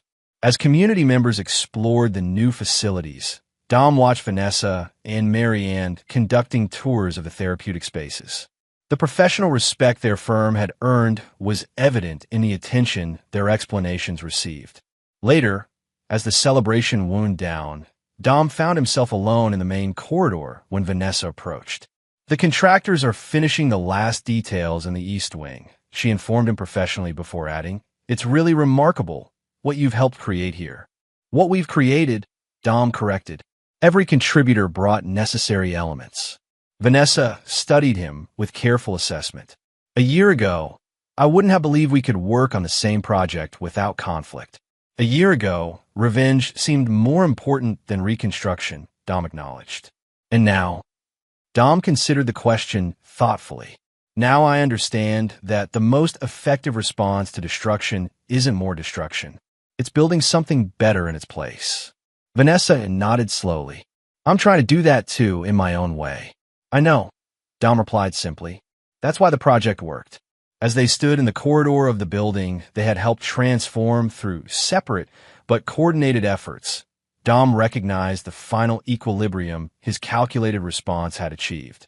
Not reconciliation of what had been irreparably broken, but balanced reconstruction that honored justice without requiring ongoing retribution. Outside, spring sunshine illuminated the community garden beds Dom had designed, carefully prepared soil waiting for seeds that would require months of tending before bearing fruit. The perfect metaphor for the patient, intentional reconstruction he had undertaken in every aspect of his life. Elena appeared in the doorway, notebook in hand. "Ready to review the next project?" Dom nodded, stepping away from the completed chapter toward possibilities still unfolding. "Always." The price of betrayal had been fully paid, not through vindictive destruction, but through calibrated consequence and the harder, more meaningful work of rebuilding what mattered with stronger foundations than before. And there you have it. Another story comes to an end. What did you think? I'd love to hear your thoughts in the comments below. If you enjoy this story, consider joining our community by subscribing. It means the world to us. For more stories like this one, check out the recommended videos on screen. And I'll see you there. Welcome back to another story on Infidelity Tales Lab. Before we begin, tell us, where in the world are you watching from? Now, let's dive into today's story. Chapter 1, Foundation of Steel. Richard Case had always believed that loyalty was earned through blood, sweat, and unwavering dedication. At 45, he had built his life like a fortress, methodical, uncompromising, and designed to last. His hands, scarred from years of emergency medical work, told the story of a man who had clawed his way from the projects of Detroit to becoming one of the most respected trauma surgeons at Metro General Hospital. The son of a factory worker who died from lung disease at 52 and a mother who cleaned offices until her arthritis made it impossible, Richard learned early that the world owed him nothing. Every achievement had been seized through sheer will. Medical school on scholarships and loans, residency working 100-hour weeks, fellowship while supporting his young family. Each step carved from stone with his bare hands. Karen Crawford had entered his life during his final year of residency. She was a nursing student then, bright-eyed and ambitious, claiming she wanted to work in pediatric oncology to make a difference. Richard saw something familiar in her hunger, or so he thought. She came from suburban comfort, her father a successful insurance agent, her mother a stay-at-home socialite. But Karen spoke passionately about helping sick children, about building a life of purpose. They married 2 years later in a simple ceremony. Richard's mother, dying of the same lung disease that claimed his father, gave him her wedding ring from the pawn shop. "Your father bought this with 3 months of overtime," she wheezed from her hospital bed. "Make it count, son." Karen seemed to understand his drive, his need to prove that a poor kid from the streets could build something lasting. When their son Doug was born, Richard held the wrinkled infant and made a silent promise that this child would never know hunger, never feel the shame of worn clothes or empty fridges. But success, Richard would learn, was a dangerous thing. As his reputation grew and the money followed, Karen's pediatric dreams faded. She took a part-time position at a private clinic, then stopped working altogether. The woman who once stayed up all night studying anatomy now spent her days at the country club, lunch dates with other doctors' wives, and shopping expeditions that Richard funded without question. Doug grew up privileged but soft. Richard tried to instill his work ethic in the boy, bringing him to volunteer at free clinics, teaching him the value of earning what you received. But Karen undermined these lessons, slipping Doug money whenever Richard demanded he work for his allowance, buying him cars and gadgets to avoid the scenes Richard's discipline caused. "You're too hard on him," Karen would say, her voice carrying the entitled tone of someone who had never known real struggle. "He's just a kid. Let him enjoy his childhood." Richard bit his tongue, remembering his own childhood, government cheese, hand-me-down clothes, watching his father cough blood into a rag he couldn't afford to replace. He worked longer hours, took on more surgeries, told himself that providing for his family was his highest calling. The warning signs were there, invisible to a man who had trained himself to see only solutions, not problems. Karen's late nights became frequent, her explanations vague. She joined a yoga studio, then a book club, then started volunteering at various charities that seemed to require an unusual number of evening commitments. Doug, now 19, and in his sophomore year at an expensive private college Richard was funding, grew increasingly hostile during his visits home. The young man who once looked up to his father now treated him with barely concealed contempt, parroting phrases about toxic masculinity and patriarchal oppression that Richard recognized as academic jargon designed to disguise disrespect. "Dad, you need to evolve," Doug had said during Christmas dinner 6 months ago, his voice carrying Karen's condescending tone. "The world isn't about grinding yourself into the ground anymore. People are realizing there's more to life than work and money." Richard had looked at his son, soft hands that had never known real labor, expensive clothes bought with money Richard earned through 18-hour days, a college education that cost more than Richard's father made in 5 years, and felt something cold settle in his chest. But he said nothing. He never said anything. Richard Case had learned long ago that actions mattered more than words, that results spoke louder than complaints.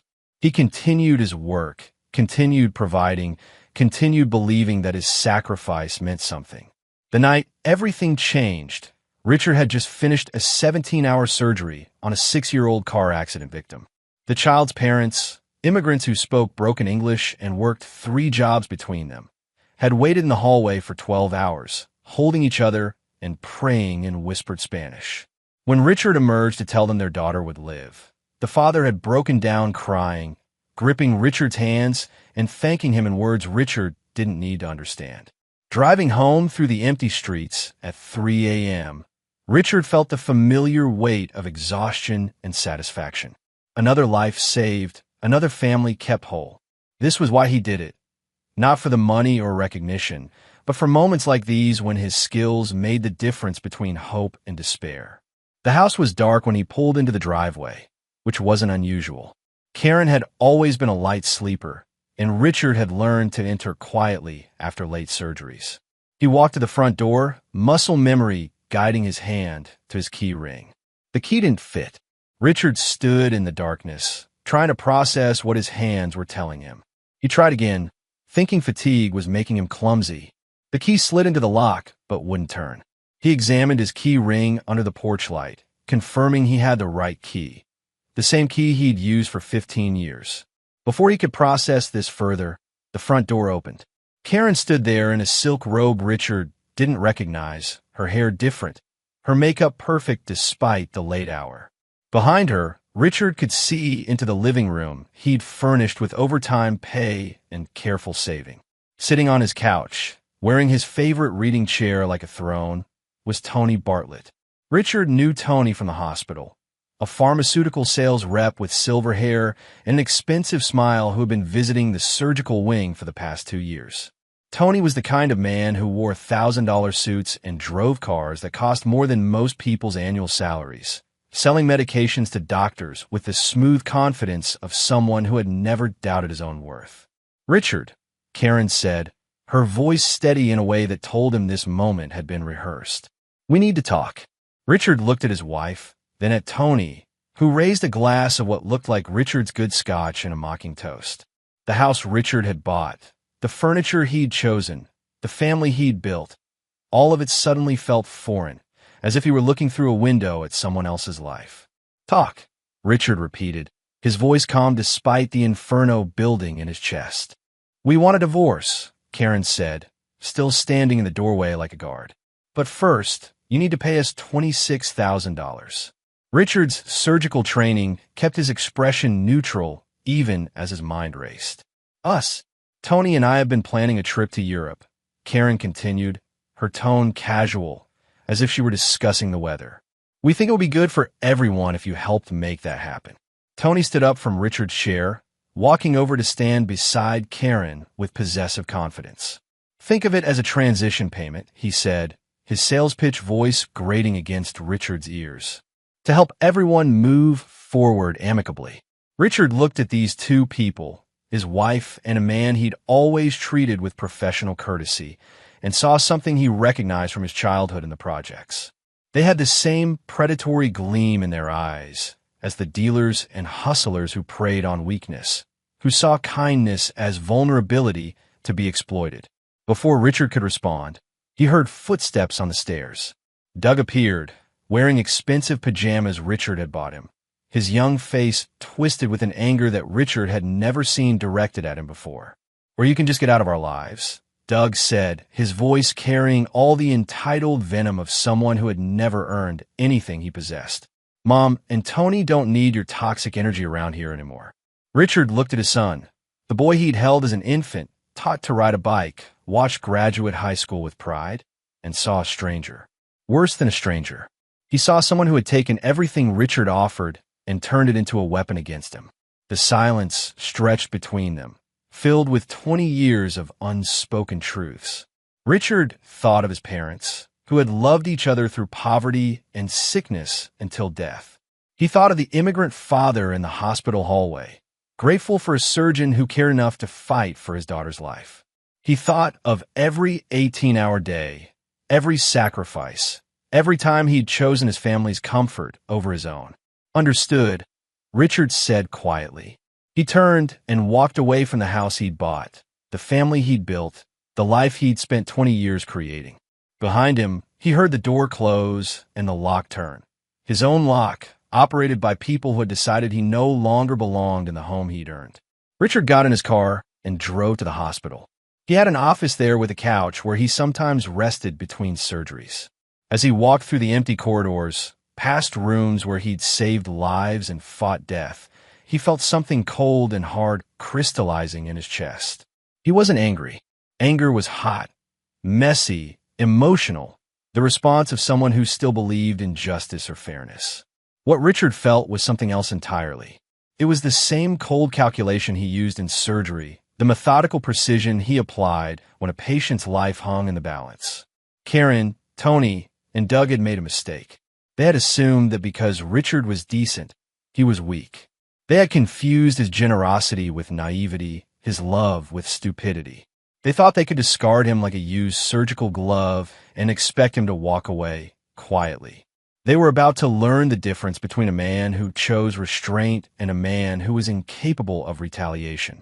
Richard Case had built everything he owned through relentless will and absolute dedication. What he could build, he could also destroy, and he had learned something in the projects that his comfortable family had forgotten.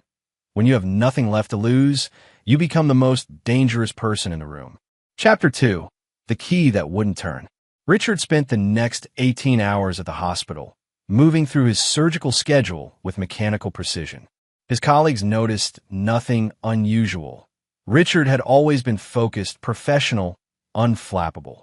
But something fundamental had shifted beneath the surface, like tectonic plates realigning before an earthquake. Between surgeries, he made calls. His banker, his lawyer, his accountant.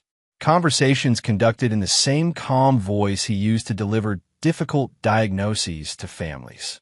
Richard had always been methodical about his finances, keeping detailed records, planning for every contingency.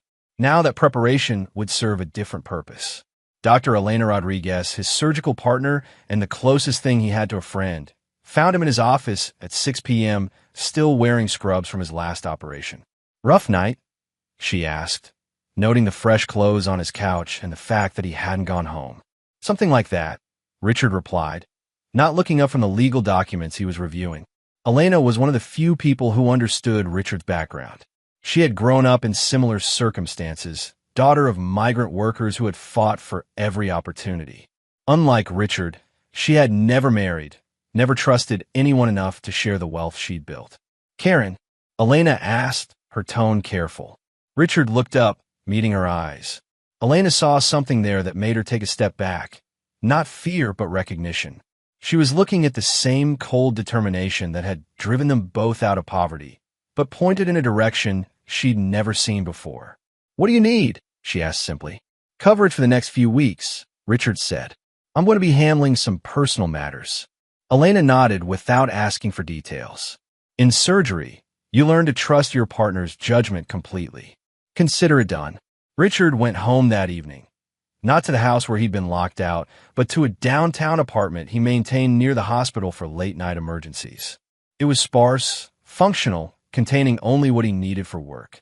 As he sat in the single chair, looking out at the city lights, he began to plan. The next morning, he returned to the house. This time, he came prepared. Karen answered the door, looking irritated at being disturbed. She wore workout clothes that probably cost more than some people's rent, her hair pulled back in a style that required professional maintenance. "Richard, we agreed." "No," Richard interrupted, his voice calm. "You spoke. I listened. Now I'm responding." He handed her an envelope. Inside was a cashier's check for $26,000, drawn on an account she didn't know existed. Karen's eyes widened as she looked at the amount. "Thank you," she said, her tone shifting to something almost conciliatory. "I knew you'd understand. This is better for everyone." Richard nodded. "There's also this." He handed her a second envelope. This one contained divorce papers, already filled out and requiring only her signature. Karen flipped through them quickly, her expression growing confident as she saw the generous settlement terms. The house, half his retirement accounts, substantial alimony. "You're being very reasonable about this," she said, her tone now almost warm. "I've always been reasonable," Richard replied. "Perhaps too reasonable." Tony appeared behind Karen, fully dressed despite it being barely 8 a.m. He extended his hand to Richard with the casual confidence of a man who believed he'd won. "No hard feelings, Doc," Tony said, his smile practiced and hollow. "Sometimes these things just happen." Richard looked at the extended hand for a long moment, then back at Tony's face. He didn't take the hand. "Indeed they do," Richard said quietly. Doug emerged from the kitchen, eating cereal from a bowl Richard had bought for him years ago. The young man looked at his father with undisguised contempt. "About time you accepted reality," Doug said, his tone carrying all the cruel dismissiveness of youth. "Maybe now you can find someone who actually appreciates your workaholic lifestyle." Richard studied his son, this person he had raised, educated, provided for, and saw clearly what he had created. Doug had never known struggle, never faced real consequences, never learned that actions had prices that couldn't be paid by someone else. "I wanted to tell you all something," Richard said, his voice carrying the same calm authority he used in the operating room. "I'm taking some time off work. A sabbatical, if you will." Karen's expression flickered with something that might have been concern. "That's good. You work too much anyway." "I've realized I've been focused on the wrong things," Richard continued. "Building, providing, maintaining. But I've neglected something important." Tony's smile faltered slightly. "What's that?" Richard looked at each of them in turn. His wife, her lover, his son. 3 people who had taken everything he offered and decided it wasn't enough. "Teaching," Richard said simply. "I've realized there are lessons I should have taught long ago." The silence that followed was broken by Karen's nervous laugh. "Well, that's cryptic. Anyway, Tony and I have a flight to catch next week. The Europe trip, remember?" Richard nodded. 26,000 should cover it nicely. First-class accommodations, I assume. "Actually," Tony said, his sales instincts kicking in, "we were thinking of extending the trip. Maybe making it 6 weeks instead of 3. See more of the continent." "Ambitious," Richard said. "I hope you've done your research. Europe can be challenging for unprepared travelers." Something in his tone made Karen look at him more carefully. "What do you mean?" Richard smiled for the first time since arriving. It wasn't a pleasant expression. Nothing specific. Just that sometimes people find themselves in situations they're not equipped to handle. Language barriers, cultural differences, unfamiliar legal systems. The kind of problems that money can't always solve. Tony's confidence wavered. "Are you threatening us?" "Threatening?" Richard's voice carried genuine surprise. "I'm a surgeon, Tony.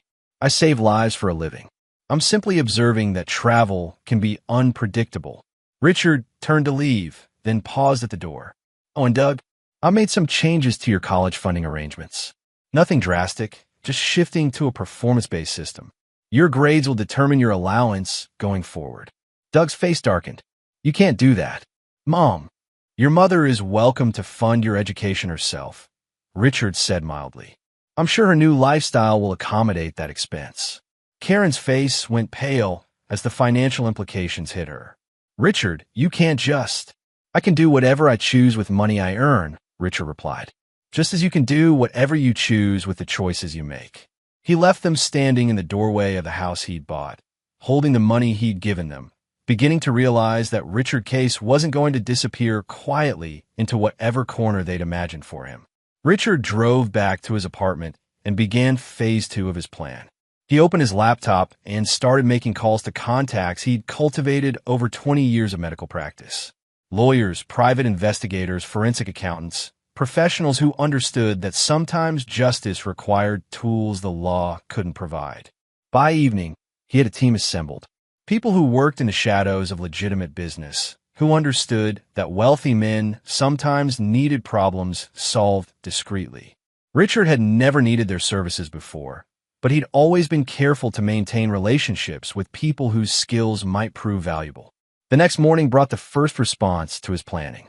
Karen called his cell phone at 6 a.m., her voice tight with panic. "Richard, there's something wrong with my credit cards. They're all being declined." "That's odd," Richard said, though he was unsurprised. One of his first calls had been to his credit card companies, canceling all accounts where Karen was an authorized user.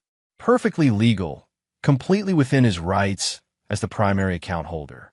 "How am I supposed to pay for anything?" Karen demanded. "The same way most people do," Richard replied. "With money you earn or savings you've accumulated. You know, I don't have access to cash right now." "You have $26,000, Richard pointed out. "That should cover immediate expenses." "That's for the Europe trip." "Then I suppose you'll need to choose between immediate necessities and future travel," Richard said calmly. "Unless, of course, Tony has resources of his own to contribute." The silence on the other end told Richard everything he needed to know about Tony's financial situation. Pharmaceutical sales paid well, but Tony's lifestyle suggested he spent every dollar he made on maintaining his image. "This is petty, Richard," Karen said, her voice now pleading. "We agreed to be civilized about this." I'm being completely civilized, Richard replied. I'm simply adjusting my spending priorities.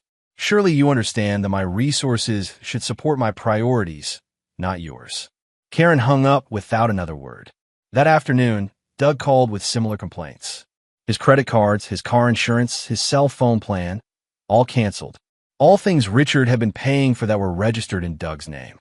You can't just cut me off. Doug shouted into the phone. I can, and I have, Richard said simply. You're 19 years old. Most people your age support themselves. I'm in college. Then perhaps you should consider how college gets funded, Richard replied. Student loans are available, as are part-time jobs. I put myself through medical school working in restaurants and warehouses. I'm sure you'll find a way.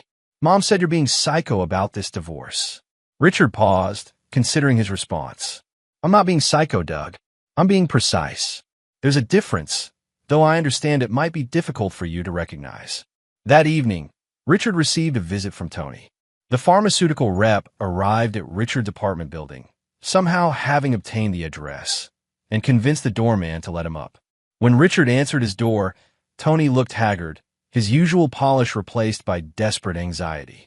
We need to talk, Tony said, pushing past Richard into the sparse apartment. About what? Richard asked, closing the door. About what you're doing to Karen, Tony said, turning to face him. This passive-aggressive bullshit needs to stop. Richard studied Tony's face. The weak chin, the calculated smile, now replaced by genuine worry. The expensive clothes that couldn't hide the soft body of a man who had never faced real adversity. I'm not doing anything to Karen, Richard said quietly. I'm simply withdrawing my support. There's a difference. You know she depends on you financially. Then perhaps she should have considered that before deciding she no longer wanted to be married to me, Richard replied. Actions have consequences, Tony. Surely a successful businessman like yourself understands that principle. Tony's composure cracked further. Look, maybe we moved too fast. Maybe Karen and I could postpone the Europe trip, give everyone time to adjust. No, Richard interrupted. You should definitely take the trip. In fact, I insist on it. Something in Richard's tone made Tony step backward. What do you mean? Richard smiled, the same cold expression he'd shown at the house. I think Europe will be very educational for both of you. An opportunity to learn things about yourselves you might not discover otherwise. Are you threatening me? Tony asked, echoing his question from the day before. I'm encouraging you to follow through on your plans, Richard said. After all, you've invested considerable effort in arranging this relationship. It would be a shame not to see it through to its natural conclusion. Tony left without another word, but Richard could see the fear beginning to take root. Good. Fear was a teacher, and Tony Bartlett had many lessons ahead of him. Richard returned to his laptop and continued his work. Phase 2 was proceeding exactly as planned. But Phase 3 would require more sophisticated tools, and for that, he needed to call on some very special favors. The reckoning was just beginning. Chapter 3, The Letter of Reckoning. Richard spent the next 3 days in preparation, working with the methodical precision that had made him one of the country's finest trauma surgeons. But instead of saving lives, he was planning their systematic destruction. His first stop was downtown, in a district where legitimate businesses operated alongside services that existed in legal gray areas. The office of Marcus Webb, private investigator, occupied the 3rd floor of a building that had seen better decades. Webb was a former Detroit police detective who had developed a specialized practice serving wealthy clients with delicate problems. Dr. Case, Webb said, rising from behind a desk covered in surveillance photos and legal documents. Elena Rodriguez said you might need my services. Webb was a lean man in his 50s, with the watchful eyes of someone who had seen enough human weakness to surprise him. He dressed well, but not expensively, cultivated to blend into backgrounds while observing everything. I need comprehensive background investigations on 3 individuals, Richard said, placing a folder on Webb's desk. Financial records, employment history, legal issues, personal relationships, medical records where accessible. I want to know everything. Webb opened the folder and glanced at the names. Karen Crawford, Tony Bartlett, Doug Case. His expression didn't change, but Richard caught the slight tightening around his eyes. Your family, Webb observed. Former family, Richard corrected. How quickly can you work? Depends how deep you want me to go, Webb replied. Surface level, a week. Complete psychological and financial profiles, 3 to 4 weeks. I have time, Richard said, but I need it done quietly. No contact with the subjects, no electronic traces they could discover. Webb nodded. My specialty. There will be expenses, court records, database access, surveillance equipment. Richard placed a cashier's check on the desk. $50,000. Webb's eyebrows rose slightly. That should cover expenses, Richard said, and ensure priority attention. Webb pocketed the check. Consider it done. Richard's next stop was even more discreet.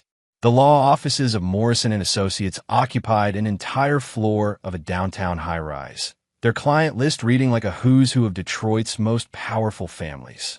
Janet Morrison herself was a legend in legal circles, a woman who had built her practice on the premise that every problem had a solution if you were willing to pay for the right kind of expertise. Morrison was in her 60s, silver-haired and sharp-eyed, wearing a suit that cost more than most people's monthly salary. She received Richard in her corner office overlooking the Detroit River, her manner suggesting this was not her first conversation with a wealthy man seeking unconventional solutions. Dr. Case, she said, gesturing to a leather chair. Elena Rodriguez speaks very highly of you. She mentioned you might need specialized legal advice. I need to understand the boundaries of what's possible, Richard said, within the law, but utilizing every available option. Morrison smiled. My favorite kind of case. What are we dealing with? Richard outlined the situation in clinical terms. The affair, the demand for money, the son's betrayal, the need for consequences that would be both legal and comprehensive. Revenge through litigation, Morrison mused. It's an art form, really. The key is using the legal system as a scalpel rather than a hammer. I want them to understand that actions have prices, Richard said. Prices that compound over time. Oh, Dr. Case, Morrison said, her smile widening. I think we're going to work very well together. They spent 2 hours discussing strategies. Morrison's approach was elegant in its brutality, using tax law, contract obligations, and civil procedures to create cascading legal problems that would consume time, money, and peace of mind. The beauty of this approach, Morrison explained, is that it's completely legal, but it creates the kind of sustained pressure that most people aren't equipped to handle. Like water torture, but with filing deadlines and court appearances. Richard left Morrison's office with a preliminary plan that would take months to fully implement, but would begin affecting his targets immediately. The legal system, he was learning, could be a wonderfully efficient weapon when wielded by someone who understood its nuances. That evening, Richard returned to his apartment and composed a letter. He wrote it by hand, using a fountain pen his mother had given him when he graduated medical school. The paper was expensive, cream-colored with his personal letterhead embossed at the top. The letter was addressed to Karen, but intended for all 3 of them. He wrote it carefully, each word chosen with surgical precision. Karen, by the time you read this, you will have discovered the first phase of adjustments to our relationship. The financial changes are not punitive. They are educational. You have chosen to end our marriage and build a new life with Tony. I respect that choice and support your right to make it. However, choices have costs, and costs have consequences. You have lived for 20 years supported by income you did not earn, in a lifestyle you did not build, with resources you did not create. Now you'll have the opportunity to discover what your choices are worth when they stand on their own merit. Doug, I know you will read this as well. You have decided that your father's toxic energy is unwelcome in your life. I accept that decision. You are now free to build your life using your own energy, resources, and determination. I am confident this will be a valuable learning experience. Tony, you have successfully acquired a woman and a lifestyle that previously belonged to another man. Congratulations. You now have the responsibility for maintaining both. I trust your pharmaceutical sales skills will prove adequate to the challenge. I want you all to understand something important. This is not anger. Anger is emotional, temporary, and ultimately forgiving. This is precision. It is calculated, permanent and absolute. You made a simple error in judgment. You confused my willingness to provide for my family with weakness. You mistook my love for stupidity. You assumed that because I worked hard to build something, I would be unwilling to destroy it when it was taken from me. You were wrong. Over the coming weeks and months, you will discover the difference between someone who chooses restraint and someone who is incapable of retaliation. You will learn that everything you thought you knew about Richard Case was the version of myself I showed you when I believed you were worth protecting. You will also learn that a man who can perform 17-hour surgeries has considerable stamina for sustained effort. A man who can make life or death decisions under pressure is comfortable with permanent consequences. A man who grew up in poverty understands how quickly comfort can disappear. I am not taking revenge against you. I am simply removing the shields I provided and allowing you to experience the natural consequences of your choices. What happens next will be entirely the result of your own actions and decisions. Do not attempt to negotiate with me. Do not ask for mercy or understanding. Do not expect forgiveness or reconciliation. Those possibilities ended the moment you asked me to pay for your vacation with your lover. You wanted me out of your lives. Your wish is granted. You wanted to discover who you are without my support. That discovery begins now. You wanted freedom from my expectations and standards. You now have complete freedom to meet your own. I suggest you use your trip to Europe wisely.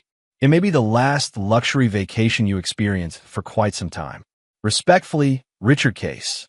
P.S. Doug, your final grades will determine whether your tuition for next semester is paid. I suggest you study hard. Your new stepfather's income may not cover the shortfall. Richard sealed the letter in an envelope and wrote Karen's name across the front in his careful handwriting. He would deliver it tomorrow morning, just before their scheduled departure for Europe. Then he returned to his computer and began phase 3 of his plan. Webb's initial research was already yielding interesting results. Tony Bartlett, it seemed, had a more complicated financial situation than his appearance suggested. Karen's spending patterns showed a woman who had never learned to distinguish between wants and needs. Doug's academic performance was mediocre despite attending an expensive school. All useful information, all leverage points that could be exploited with the right pressure applied at the right time. Richard worked until dawn, cross-referencing data, building profiles, constructing a matrix of vulnerabilities that could be activated in sequence. By the time the sun rose over Detroit, he had a comprehensive battle plan that would unfold over the next 6 months. Phase 1 had been financial, removing his support and forcing them to face their actual resources. Phase 2 would be legal, using Morrison's expertise to create sustained pressure through legitimate channels. Phase 3 would be psychological, systematic isolation, and social consequences that would compound over time. Phase 4 would be personal, direct confrontation when they were weakened and vulnerable. Richard showered, dressed in one of his best suits, and drove to the house where he'd lived for 15 years. Karen's car was in the driveway, packed with expensive luggage for the European vacation. Tony's BMW sat beside it, equally loaded with bags and golf clubs. Richard knocked on the front door of his former home. When Karen answered, she looked surprised to see him, but not particularly concerned. She was dressed for travel in clothes that probably cost more than many people's monthly salary. "Richard," she said, her tone carefully neutral. "We're just leaving for the airport." "I know," Richard said, handing her the envelope. "I wanted to give you this before you left." Karen took the letter, her expression puzzled. "What is it?" "A farewell note," Richard said simply. "Something to read on the plane?" Tony appeared behind Karen, checking his expensive watch with irritated impatience. "We need to leave in 10 minutes or we'll miss our flight." "Of course," Richard said. "Don't let me delay you." Doug emerged from the house, carrying the last of the luggage. He looked at his father with the same contempt as before, but Richard noticed something new in his expression, a flicker of uncertainty. "See you around, Dad," Doug said, his tone attempting casualness but missing the mark. "Yes," Richard replied quietly. "You will." The three of them loaded into Tony's BMW and pulled out of the driveway. Richard watched them leave, then walked to his car and followed at a distance. He wanted to be sure they actually boarded the plane. At the airport, Richard watched from the departure lounge as Karen opened his letter. He was too far away to hear her reaction, but he could see her face go pale as she read. She showed the letter to Tony, whose expression shifted from confusion to alarm. Doug read it over their shoulders, his young face contorting with anger. They looked around the terminal as if searching for Richard, but he had positioned himself where he could observe without being seen. After several minutes of heated discussion, they proceeded to their gate. Richard remained until he saw their plane taxi away from the terminal. They were gone. Phase 1 was complete. Richard drove back to his apartment and opened his laptop. Webb had sent an encrypted email with preliminary findings. Morrison had filed the first series of legal documents. The investigation and litigation phases were beginning. Richard poured himself a glass of the good scotch. The bottle Tony had been drinking from was a cheap decoy he'd left at the house for exactly this kind of discovery, and settled in to review the incoming intelligence. The war had begun in earnest. Karen, Tony, and Doug had fired the opening shot when they demanded payment for their betrayal. Now, they would learn what happened when you attack someone who had spent his entire life fighting for everything he owned. Richard Case had been their protector, their provider, their shield against the harsh realities of the world. Now he would be their teacher, and the lessons he planned to deliver would be thorough, comprehensive, and permanent. The key that wouldn't fit had unlocked something far more dangerous than they could have imagined. Chapter 4. The Art of Pressure. 3 days into Karen and Tony's European vacation, Richard received the first reports from his surveillance team. The couple had arrived in London as planned, checked into an expensive hotel in Kensington, and immediately begun the kind of extravagant spending that suggested they viewed the trip as a celebration of their victory over the foolish husband they'd left behind. Richard studied the photographs Webb's contacts had provided. Karen and Tony dining at Michelin-starred restaurants, shopping on Bond Street, taking private tours of landmarks. They looked relaxed, happy, convinced they had successfully discarded the burden of Richard's presence from their lives. They had no idea that their every move was being documented, their every purchase tracked, their every conversation in public spaces monitored by professionals who specialized in making the invisible visible. Phase 1 of their education begins today, Richard said to Janet Morrison as they met in her office to review the legal filings. Morrison spread a series of documents across her mahogany conference table like a general planning a campaign. I've initiated 5 separate civil actions, she explained, her voice carrying the satisfaction of an artist discussing her work. Each one is perfectly legitimate, but collectively they create a web of legal obligations that will consume significant time and resources. The first filing was a dispute over the division of marital assets, challenging Karen's entitlement to the house based on her abandonment of the marriage. The second was a forensic accounting demand, requiring detailed documentation of every penny spent during the last 2 years of their marriage. The third was a challenge to Doug's emergency access to his college funds, freezing the accounts pending investigation of potential misuse. The beauty of this approach, Morrison continued, is that each action requires immediate attention but takes months to resolve.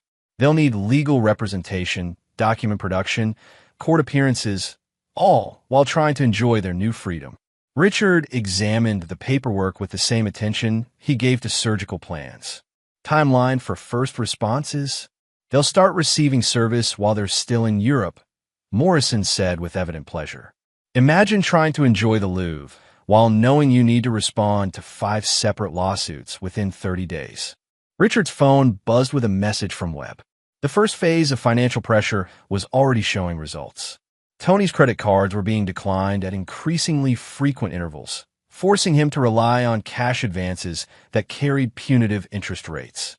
Karen had attempted to use her emergency credit card, the one Richard had forgotten to cancel, only to discover its limit had been reduced to $500. Excellent, Richard said, reviewing the financial intelligence. They're beginning to understand the difference between spending someone else's money and managing their own resources. That afternoon, Richard turned his attention to Doug's situation. His son had returned to college after the European departure, apparently assuming that his father's threats about performance-based funding were empty posturing. Doug's first semester grades had arrived that morning, a collection of C's and D's that represented exactly the kind of mediocre effort Richard had feared. Richard called the registrar's office at Doug's expensive private college and spoke to Mrs. Henderson, the woman who handled tuition payments for the school's wealthiest families. "Dr. Case," she said warmly, "how can I help you today?" "I need to discuss my son's account," Richard said. "I'm implementing some changes to the funding structure." Mrs. Henderson's tone became more cautious. "What kind of changes?" "Doug's tuition for next semester will be contingent on his final GPA for this term," Richard explained. "If he achieves a 3.5 or higher, I'll pay in full. Below that, he'll need to arrange alternative funding." "Dr. Case," Mrs. Henderson said carefully, "students typically need advance notice for such arrangements. There are deadlines for financial aid applications, scholarship competitions. Then I suggest Doug uses his remaining time this semester wisely," Richard replied. "I'm confident he can achieve the necessary grades if he applies himself." After ending the call, Richard sent Doug an email with the new academic requirements. The message was brief and businesslike, copying the same tone Doug had used when dismissing his father as irrelevant to his life. By evening, Richard had received 3 panicked phone calls from Doug, each more desperate than the last. The young man who had stood in the hallway demanding his father leave their lives was now begging for flexibility, understanding, a second chance. Richard declined all calls and responded with a single text message. "Your grades will speak for themselves. Actions, not words, determine outcomes." That night, Richard received an encrypted report from his European surveillance team. Karen and Tony had experienced their first taste of financial reality that evening when their dinner bill at an exclusive restaurant was declined by Tony's primary credit card. After 20 minutes of embarrassing negotiations with the manager, Tony had been forced to call his bank from the restaurant to arrange an emergency wire transfer. The photographs showed Karen's face during this incident, her expression shifting from confusion to embarrassment to something approaching fear. She was beginning to understand that the comfortable financial cushion she'd taken for granted might not be as secure as she'd assumed. Richard studied the images with the same detached analysis he used to examine surgical x-rays. Karen and Tony were starting to experience stress, uncertainty, the first hints of consequences for their choices. But this was merely the beginning of their education. The next morning brought Richard's first direct communication from the European front. Karen called the cell phone at 3 a.m. Detroit time, which meant it was 9 a.m. in London, early enough that she'd probably been awake all night worrying. "Richard," she said, her voice tight with controlled panic, "we need to talk." "Do we?" Richard replied, his tone politely interested. "These legal papers," Karen continued. "This is insane. I have lawyers in London demanding I appear in Detroit courts next week. How am I supposed to handle this from Europe?" "Carefully," Richard suggested. "I imagine international legal coordination requires considerable planning and expense." "You can't be serious about this," Karen said, her voice rising. "These lawsuits are frivolous. No judge will." "On the contrary," Richard interrupted gently. "Each filing addresses legitimate concerns about asset division, financial accountability, and parental obligations. Any competent attorney will confirm that these are serious legal matters requiring serious attention." The silence on the international line stretched long enough that Richard wondered if the call had dropped. Finally, Karen spoke again, her voice smaller. "What do you want, Richard?" "Want?" Richard repeated, as if the question confused him. "I want you to enjoy your vacation, Karen. I want you to experience the freedom you chose. I want you to discover who you are when you're standing on your own merit instead of on the foundation I built." "This isn't fair," Karen said, her voice breaking slightly. "Fair." Richard's tone remained calm, conversational. "You decided our 20-year marriage was worth $26,000. You demanded payment from a man you betrayed to fund a vacation with your lover. You enlisted our son to deliver ultimatums in his own home. But you're concerned about fairness?" Karen began to cry. Not the manipulative tears Richard had seen during arguments, but the genuine desperation of someone who was beginning to understand the scope of their miscalculation. "I never meant for things to go this far," she said through her sobs. "Yes, you did," Richard replied quietly. You meant exactly this. You wanted me out of your life so you could build a new one with Tony. You wanted freedom from my expectations, my standards, my presence. You wanted to discover what your choices were worth without my support. You're getting exactly what you asked for. Richard ended the call and returned to his laptop. Webb had sent overnight intelligence showing that Tony had spent the morning making increasingly frantic calls to his bank, his credit card companies, and what appeared to be a high-interest loan service. The pharmaceutical rep who had projected such confidence was discovering that his actual financial resources were significantly more limited than his carefully cultivated image suggested. Meanwhile, Doug had apparently attempted to negotiate with his college administration, tried to arrange payment deferrals and emergency funding. Mrs. Henderson had politely referred him to the financial aid office, where he would discover that his family's income level disqualified him from most assistance programs. Richard spent the morning reviewing Morrison's legal timeline. The pressure would intensify over the next 2 weeks as deadlines approached, and the true cost of mounting a comprehensive legal defense became clear. Karen and Tony would be forced to choose between cutting their vacation short to return for legal proceedings or hiring expensive international attorneys to represent them in absentia. Either choice would consume resources they were discovering they didn't actually possess. Richard's phone rang again that afternoon. This time it was Tony, his sales professional voice strained with barely controlled anxiety. Dr. Case, Tony said, I think there's been a misunderstanding. About what? Richard asked politely. About the legal situation, Tony continued. These lawsuits, they're affecting Karen's ability to enjoy our trip. Surely we can work something out. I'm afraid I don't understand, Richard said. What aspect of the legal proceedings would you like me to explain? Tony's composure cracked slightly. Look, maybe we moved too fast with the divorce talk. Maybe Karen and I could postpone our plans, give everyone time to cool down. No, Richard interrupted. You were quite clear about wanting me out of your lives. I respect that decision. These legal matters are simply the natural consequence of dissolving a 20-year marriage. Surely a successful businessman, like yourself, anticipated that divorce would involve legal proceedings. This isn't about the divorce, Tony said, his voice rising. This is about you using the courts to harass us because your feelings are hurt. Richard was quiet for a long moment, letting Tony's words hang in the air.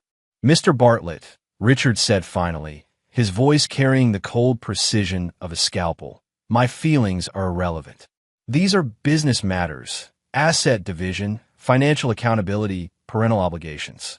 If you're unable to handle the business aspects of the choices you've made, perhaps you should reconsider whether you're equipped for the responsibilities you've assumed. Tony hung up without another word. That evening, Richard received confirmation that Karen and Tony had attempted to extend their stay in London, but were unable to secure additional credit for hotel expenses. They had been forced to move to significantly cheaper accommodations and were cutting their trip short by a week. The education was proceeding exactly as planned. They were learning that actions had costs, that costs had consequences, and that some consequences couldn't be avoided by charm, negotiation, or emotional appeals. But this was still just the beginning. Richard Case had spent his entire life building things methodically, patiently, with absolute attention to detail. He was applying those same skills to destruction, and he had barely started to show them what he was truly capable of when his restraint was removed. Phase 2 was about to begin, and it would be considerably more educational than anything they had experienced so far. Chapter 5, The European Lesson. Webb's surveillance team reported that Karen and Tony had been forced to move to a youth hostel in London, a dramatic fall from the luxury hotel where they'd started their celebration vacation. The photographs told a story of two people discovering that $26,000 disappeared much faster when you weren't accustomed to managing your own expenses. Richard studied the images with clinical interest. Karen looked haggard, her usually perfect appearance showing the strain of 3 days trying to manage a crisis from 3,000 miles away. Tony appeared even worse, his expensive clothes wrinkled, his confident smile replaced by the hollow stare of a man watching his carefully constructed image collapse in real time. They're learning, Richard said to Elena Rodriguez as they reviewed surgical schedules in his office. The difference between spending someone else's money and managing your own resources. Elena glanced at the surveillance photos Richard had left open on his desk. As his closest colleague, she was one of the few people who knew the full scope of what Richard was implementing. "Are you sure you want to see this through to the end?" she asked quietly. "There's still time to pull back before it becomes irreversible." Richard looked up from the patient charts they were reviewing. "Elena, when you're operating on a patient with aggressive cancer, do you stop cutting when you've removed half the tumor?" "No," she replied. "But this isn't surgery, Richard. These are people." "Yes," Richard said quietly. "People who decided that 20 years of my life, my work, my dedication was worth $26,000 and a demand that I disappear from their lives. People who enlisted my own son to deliver ultimatums in the home I built for him."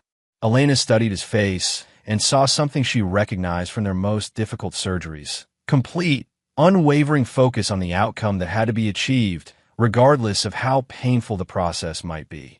"I've seen you save people who didn't deserve saving," she said. "This feels different." "Because it is different," Richard replied.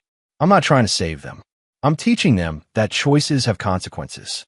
Sometimes the most compassionate thing you can do is let people experience the full weight of their decisions." That afternoon, Richard received a call from Morrison with an update on the legal proceedings.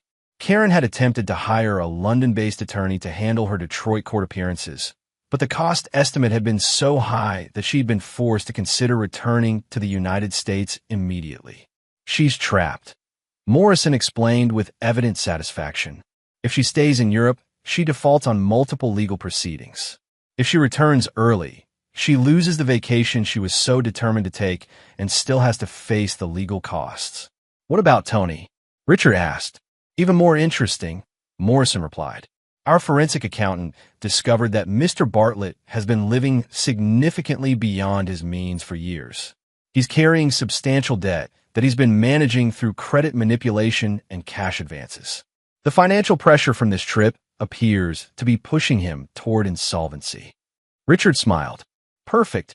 Nothing teaches the value of financial stability like the experience of losing it." That evening, Richard turned his attention to Doug's increasingly desperate situation. His son had attempted every possible avenue for maintaining his college funding: appeals to administrators, emergency financial aid applications, even a tearful phone call to his grandmother, Richard's elderly mother, who lived on Social Security and could barely afford her medications. The old woman had called Richard afterward, her voice frail but concerned. "Ricky," she said, using the childhood name she'd never abandoned, "Doug says you've cut off his college money. That doesn't sound like you." Richard felt a pang of guilt, not for his actions, but for the distress they were causing his mother.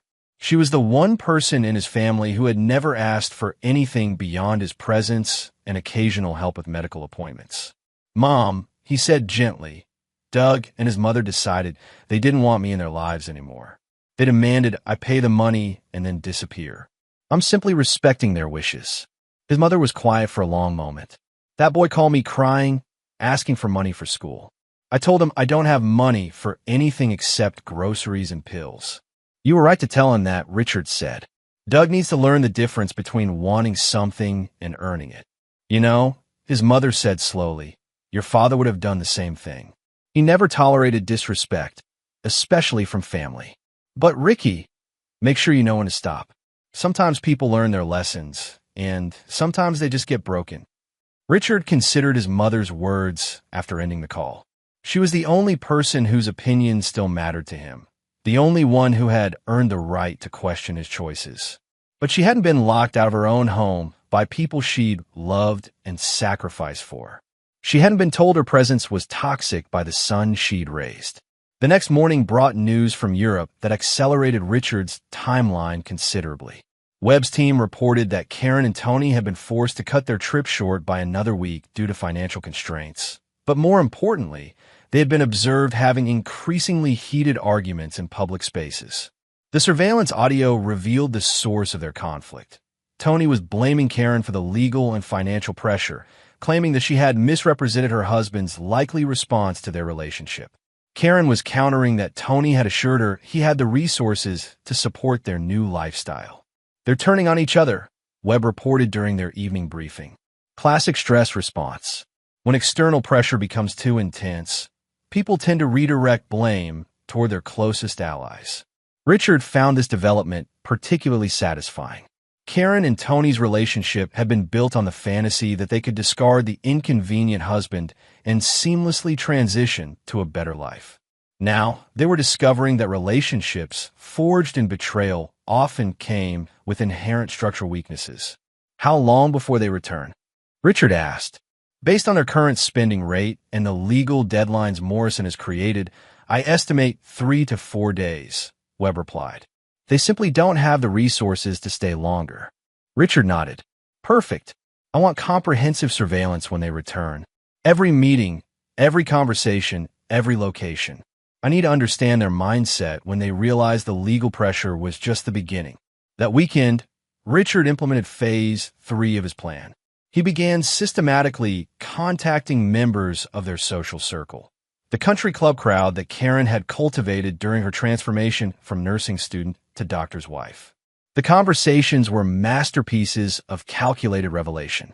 Richard never directly attacked Karen or Tony. Instead, he simply shared information about his situation in the same calm, factual tone he used for patient consultations. "Janet," he said to Karen's closest friend at the country club, "I wanted you to hear this from me rather than through gossip. Karen and I are divorcing. She's moved in with Tony Bartlett, and they're currently in Europe together." Janet Morrison, not the lawyer, but a social climber who had attached herself to Karen's elevated status, was clearly shocked. "Richard, I had no idea. Karen never mentioned. I mean, she said you were having some difficulties, but I'm sure she didn't mention the details," Richard said mildly. "It's probably awkward to explain that she demanded I could pay for their vacation together."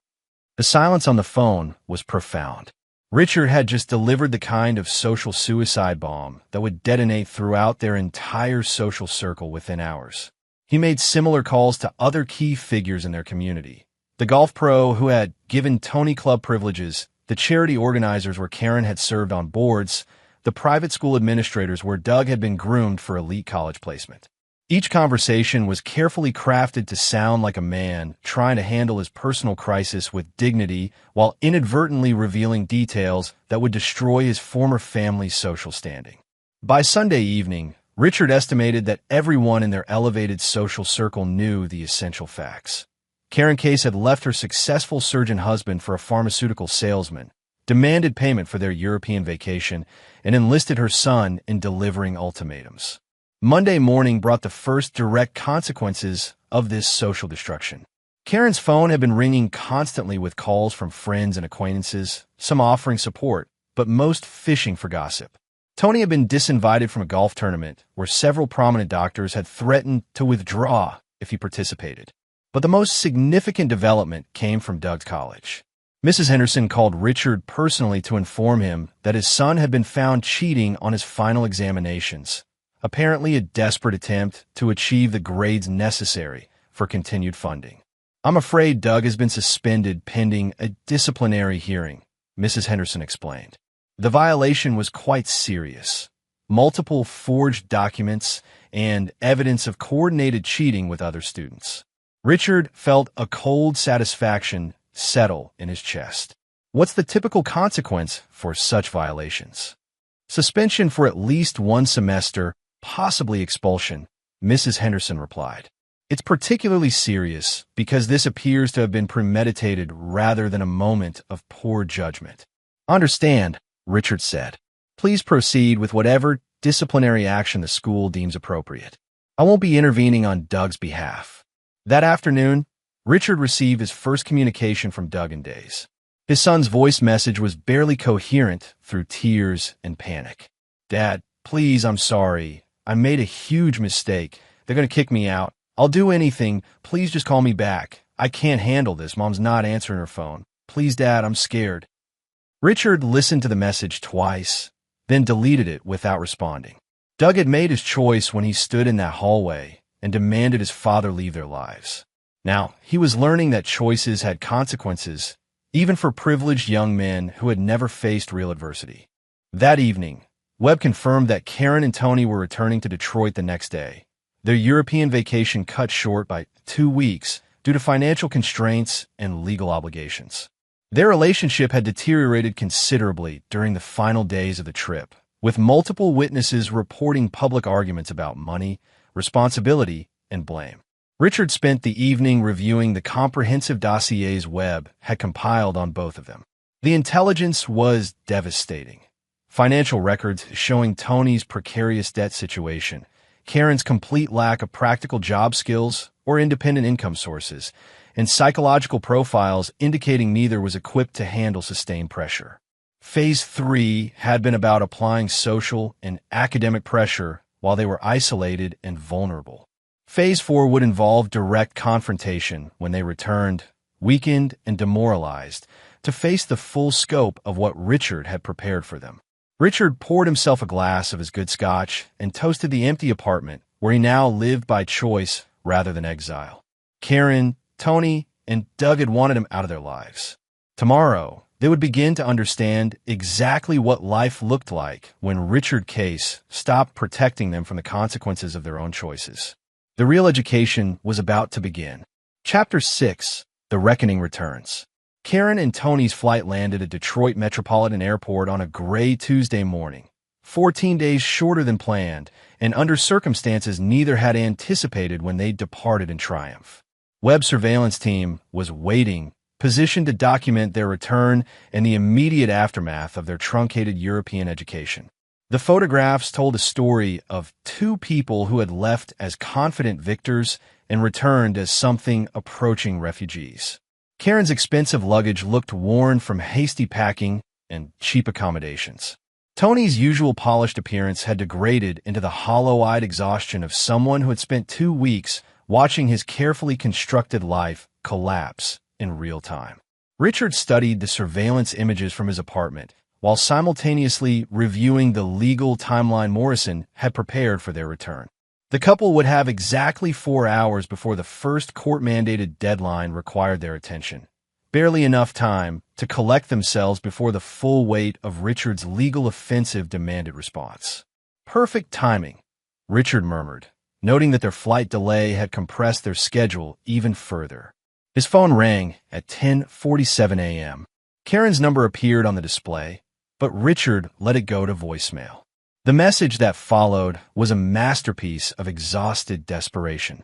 Richard, we're back. We need to talk. This has gone too far. Please just call me back. We have 4 hours to respond to these court filings, and I don't even understand what they're asking for. Please call me back. Richard deleted the message without consideration. He had told them clearly that negotiation was no longer possible. They had demanded that he leave their lives. He was simply honoring that request by refusing to engage with their problems. An hour later, Tony called from a different number, probably borrowed from someone at the airport.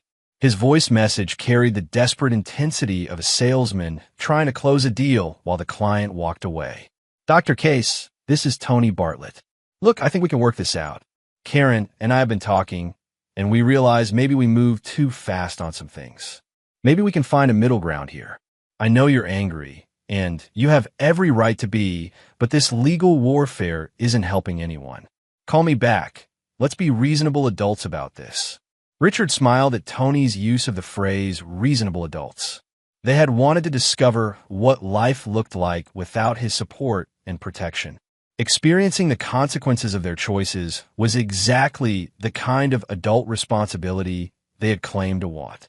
By early afternoon, Webb's team reported that Karen and Tony had been forced to hire emergency legal representation at premium rates to handle the immediate court deadlines.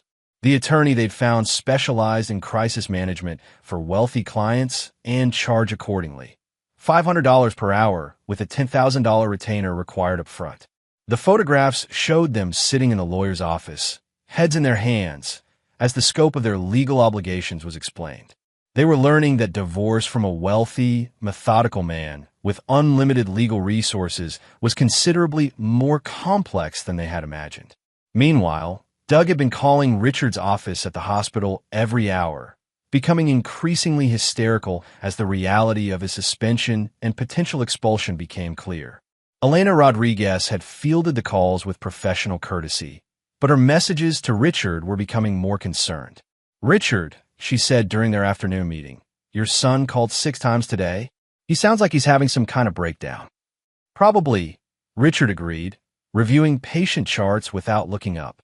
Young people often struggle when they experience consequences for the first time.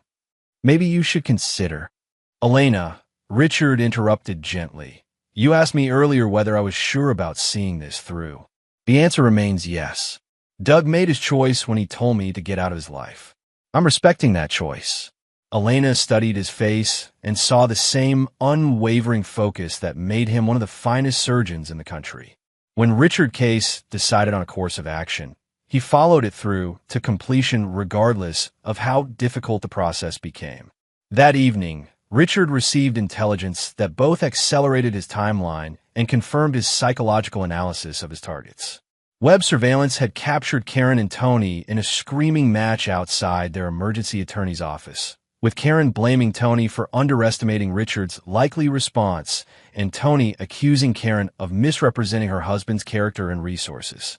More importantly, they had been overheard discussing the possibility of cutting their losses and finding an exit strategy, language that suggested their relationship was fracturing under pressure exactly as Richard had predicted. Classic stress response, Webb explained during their evening briefing. Relationships built on convenience and fantasy rarely survive sustained pressure. They're starting to see each other as liabilities rather than assets. Richard felt a cold satisfaction. Karen and Tony had betrayed his 20-year marriage for what they'd imagined would be a better partnership. Now, they were discovering that relationships forged in betrayal often carried the seeds of their own destruction. The next morning brought the first major fracture. Webb's overnight surveillance revealed that Tony had spent the night at a hotel rather than returning to the house with Karen. Financial records showed he had also made several calls to a personal bankruptcy attorney, apparently exploring his options for escaping the legal and financial pressure. Karen, meanwhile, had been observed crying in her car outside Doug's college, where she had apparently gone to try to advocate for her son, only to be told that parental intervention was not permitted in disciplinary proceedings. The photographs showed a woman beginning to understand that the comfortable support systems she had taken for granted were no longer available. Richard's phone rang at 8:15 a.m. This time it was Doug, calling from what sounded like a payphone based on a background noise. "Dad," Doug said, his voice breaking with tears and exhaustion. "Please, I'm begging you. I can't handle this anymore. They're going to expel me. Mom's freaking out. Everything's falling apart. Please just talk to me." Richard listened to his son's desperation with the same clinical detachment he used to evaluate patient symptoms. Doug was experiencing the full weight of consequences for the first time in his privileged life, and the shock was considerable. "Dad, are you there? Please say something. I'm sorry, okay? I'm sorry I said those things. I was angry and stupid, and I didn't mean it. Please just give me another chance." Richard ended the call without responding. Doug's apology was motivated by consequences, not genuine understanding. If Richard relented now, his son would simply learn that dramatic pleading could override serious consequences. Exactly the wrong lesson. That afternoon, Morrison called with an update that pleased Richard considerably. Karen's emergency attorney had attempted to negotiate a settlement of the legal proceedings, offering to withdraw the divorce petition and return to mediation if Richard would dismiss his filings. "I told them," Morrison said with evident amusement, "that my client was no longer interested in preserving the marriage and that the legal proceedings would continue regardless of Mrs. Case's change of heart." "What was their response?" Richard asked. "Panic, essentially," Morrison replied. "They're beginning to understand that this isn't about the divorce anymore. This is about accountability for their choices, and accountability can't be negotiated away." That evening, Richard implemented the next phase of his plan. He called his real estate agent and instructed her to list the house where Karen was currently living. Since the property was in his name alone, purchased before their marriage with money he had earned, he had the legal right to sell it regardless of Karen's preferences. "List it aggressively," Richard instructed. I want it sold quickly, even if that means accepting a lower price. Dr. Case, the agent said carefully, doesn't your wife live there currently? My soon-to-be ex-wife is living there temporarily, Richard corrected. She'll need to make other arrangements. The listing went live that night, with a price that guaranteed immediate interest from investors. By morning, Richard's agent had already scheduled 3 showings and received 2 preliminary offers. Karen discovered the listing when neighbors began calling to ask if she was moving. Her phone call to Richard that afternoon was barely coherent through tears and rage. You can't sell the house. I live here. Where am I supposed to go? This is insane. Richard, you can't just destroy everything. Richard let the call go to voicemail, as had become his practice. Karen's message captured perfectly the mindset he was working to correct. The assumption that she had a right to continued comfort and security without any corresponding obligations or consequences for her choices. By evening, Webb reported that Karen had attempted to contact Tony for support, but discovered he had disconnected his phone and vacated his apartment. The pharmaceutical rep had apparently decided that cutting ties with Karen was his best strategy for escaping the legal and financial pressure Richard had created. Doug, meanwhile, had been found by campus security sleeping in his car in the college parking lot, apparently afraid to return home to face his mother's crisis and unable to afford alternative accommodations. The photographs Webb provided showed 3 people who had been confident victors just 3 weeks earlier, now scattered and isolated, each facing the full weight of consequences they had never imagined possible. Richard studied the images with the satisfaction of a surgeon who had successfully removed a complex tumor. The operation was proceeding exactly as planned, but it was far from complete. Karen, Tony, and Doug were learning about consequences, but they hadn't yet reached the point of genuine understanding. That would require more direct intervention, and Richard was prepared to provide exactly the kind of personal attention his former family deserved after their betrayal. Phase 4 was about to begin, and it would be considerably more educational than anything they had experienced so far. Chapter 7. Direct Contact. The call came at 2:17 a.m. on a Thursday. Richard had been expecting it, had even set his phone to accept calls from unknown numbers specifically for this moment. Doug's voice was barely recognizable, hoarse from crying, shaking with exhaustion and fear. Dad, I'm at the emergency room. I think I'm having a panic attack or something. I can't breathe right, and my chest hurts, and the doctors want to call someone, but I don't know who to call because Mom isn't answering her phone, and I'm scared. Richard sat up in bed, his medical instincts immediately alert. Despite everything, Doug was still his son, and panic attacks in young adults could sometimes mask more serious cardiac issues. Which hospital? Richard asked, his voice calm and professional. Metro General, Doug said through tears. The same one where you work. I told them you were my dad, but they said you weren't on duty tonight. Richard was already getting dressed. I'll be there in 20 minutes. Ask them to run an EKG and basic blood work. Tell the attending that Dr. Case is coming in for a family consultation. Thank you, Doug whispered. Thank you, Dad, I'm so sorry. Save the apologies, Richard said quietly. Just focus on breathing slowly and letting the doctors examine you. Richard drove through the empty Detroit streets with mixed emotions.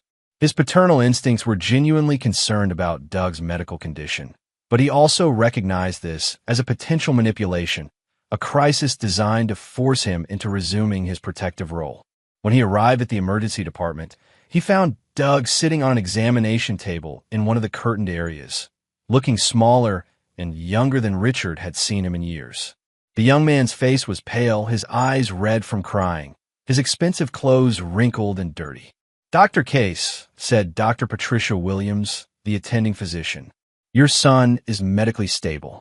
The EKG was normal, blood work came back clean.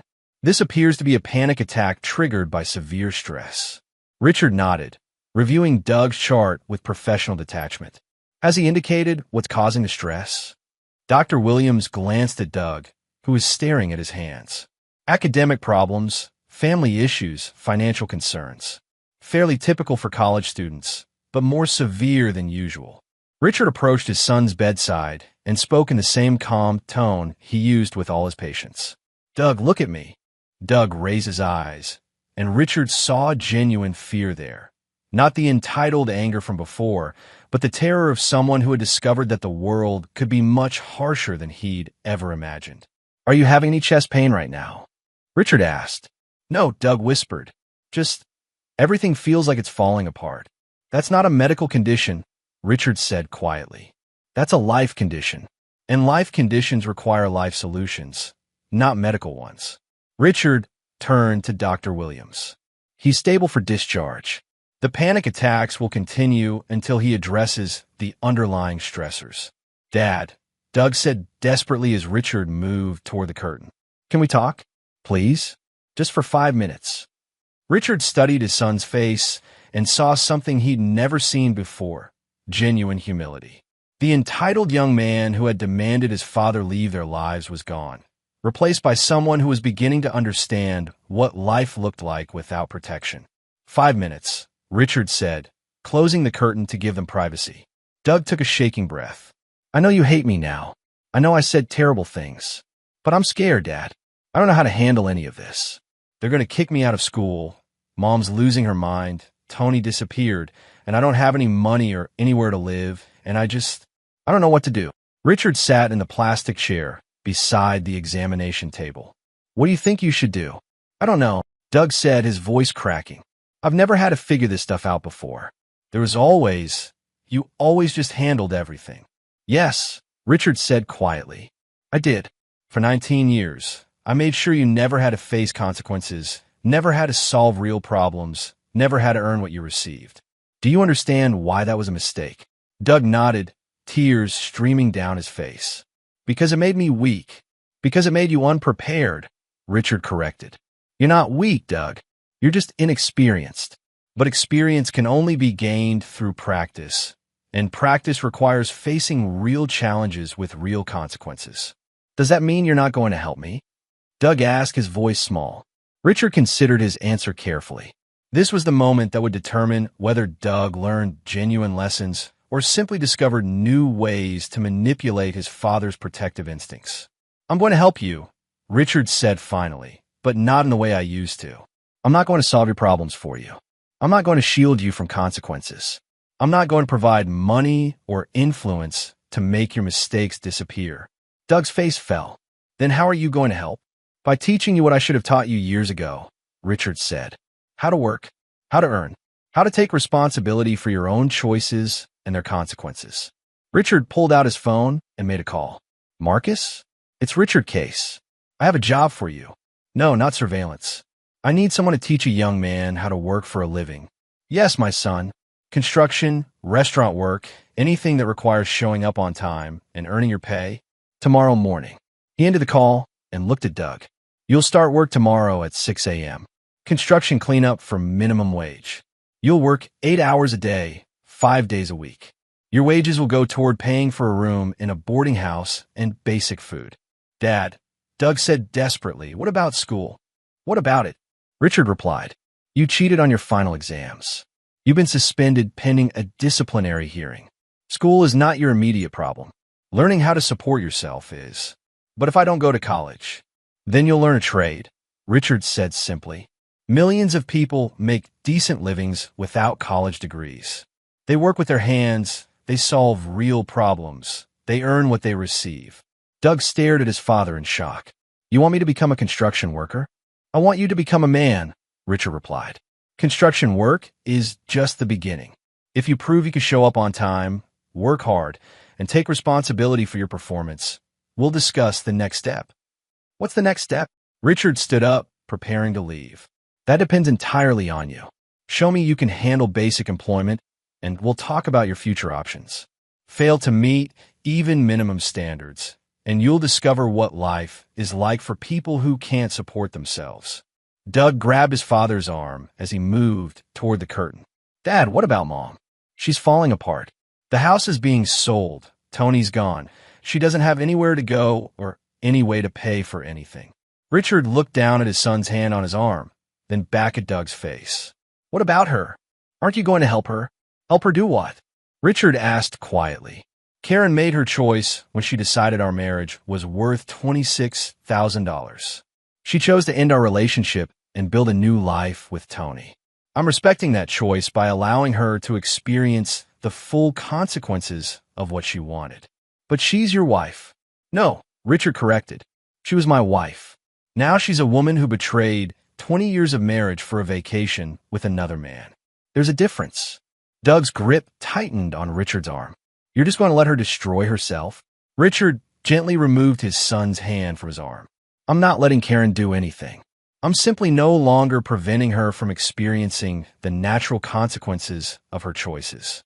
For 20 years, I protected her from the harsh realities of the world. Now, she has the opportunity to discover what those realities look like.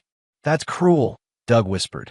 No, Richard replied calmly. That's educational. Cruelty would be continuing to enable her irresponsible behavior while pretending it was kindness. Richard moved toward the exit, then paused. Doug, you asked me to help you, and I've offered exactly the kind of help you need. You can accept it and learn what it means to earn your place in the world, or you can refuse it and discover what life is like for people who expect others to solve their problems. What if I can't do it? Doug asked desperately. What if I'm not strong enough? Richard looked back at his son, this young man he'd raised in comfort and privilege, who was finally beginning to understand that the world required more than good intentions and entitlement. Then you'll get stronger, Richard said simply, or you'll fail. Either way, you'll learn something important about yourself. Richard left Doug sitting on the examination table, facing the first real choice of his adult life. The young man could accept his father's offer of genuine help, the kind that required work and growth and genuine change, or he could refuse it and discover what independence actually meant for someone with no practical skills or experience. Either way, Doug's education in real-world consequences was about to accelerate considerably. Richard drove home through the empty streets, satisfied that Phase 4 was proceeding exactly as planned. His former family was beginning to understand that Richard Case was not the weak, exploitable man they had assumed. They were learning that when you attacked someone who had spent his entire life fighting for everything he owned, you had better be prepared for a war you couldn't win. But the real reckoning was still ahead of them. Chapter 8. The Full Circle. 3 weeks later, Richard sat in his downtown apartment reviewing reports that detailed the complete dissolution of the life he had built and protected for 20 years. The transformation was so thorough it felt almost surgical. Each element of his former family's comfortable existence systematically removed with the precision he brought to complex operations. Doug had accepted the construction job, though not without considerable struggle. Web surveillance showed the young man arriving late for his first week, earning reprimands from the foreman, sleeping in his car because he couldn't initially afford the boarding house room Richard had arranged. But gradually, painfully, Doug was learning what it meant to earn his place in the world. The photographs from his third week showed a different person, leaner, more focused, arriving at the job site 15 minutes early instead of 10 minutes late. Doug Case was discovering muscles he'd never used and capabilities he'd never needed to develop. He's adapting, Webb reported during their weekly briefing. Still struggling with the physical demands, but he stopped complaining and started asking questions about the work. Richard felt something that might have been pride if it hadn't been tempered by regret that these lessons had come so late and at such cost. Karen's situation had deteriorated more dramatically. The house sale had been finalized, leaving her with 30 days to vacate. Tony's complete disappearance had forced her to confront the reality that their relationship had been built on fantasy and mutual exploitation rather than genuine partnership. Most devastatingly, Karen had attempted to return to nursing, but discovered that her 15-year absence from the profession had left her skills obsolete and her credentials expired. The positions available to her required extensive retraining and offered starting salaries that wouldn't support the lifestyle she'd grown accustomed to. She's been staying with her sister, Webb reported, but that arrangement is becoming strained. The sister has 3 children and a working husband. Karen's presence is disrupting their household routine.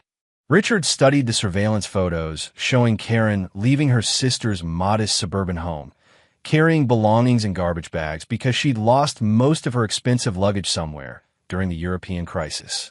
She looked older, defeated, wearing discount store clothing because her expensive wardrobe had been sold to pay for legal fees. The final piece of intelligence Webb provided was the most significant. Karen had attempted to contact Richard's mother, apparently hoping to use the elderly woman's influence to negotiate some kind of reconciliation. Your mother refused to see her, Webb said. Told Mrs. Case that she'd made her choice and needed to live with it. Said some other things that were considerably less diplomatic. Richard smiled. His mother might be elderly and living on Social Security, but she had never lost the sharp judgment that had helped her survive decades of poverty. She understood betrayal in ways that comfortable people never could. That evening, Richard received a call from Morrison with news that surprised even him. Richard, the attorney said, her voice carrying unusual excitement. You're not going to believe what just happened. Karen's attorneys have filed a motion requesting spousal support payments of $8,000 per month. Richard was quiet for a moment, processing this development. On what grounds? Standard of living maintenance, Morrison replied.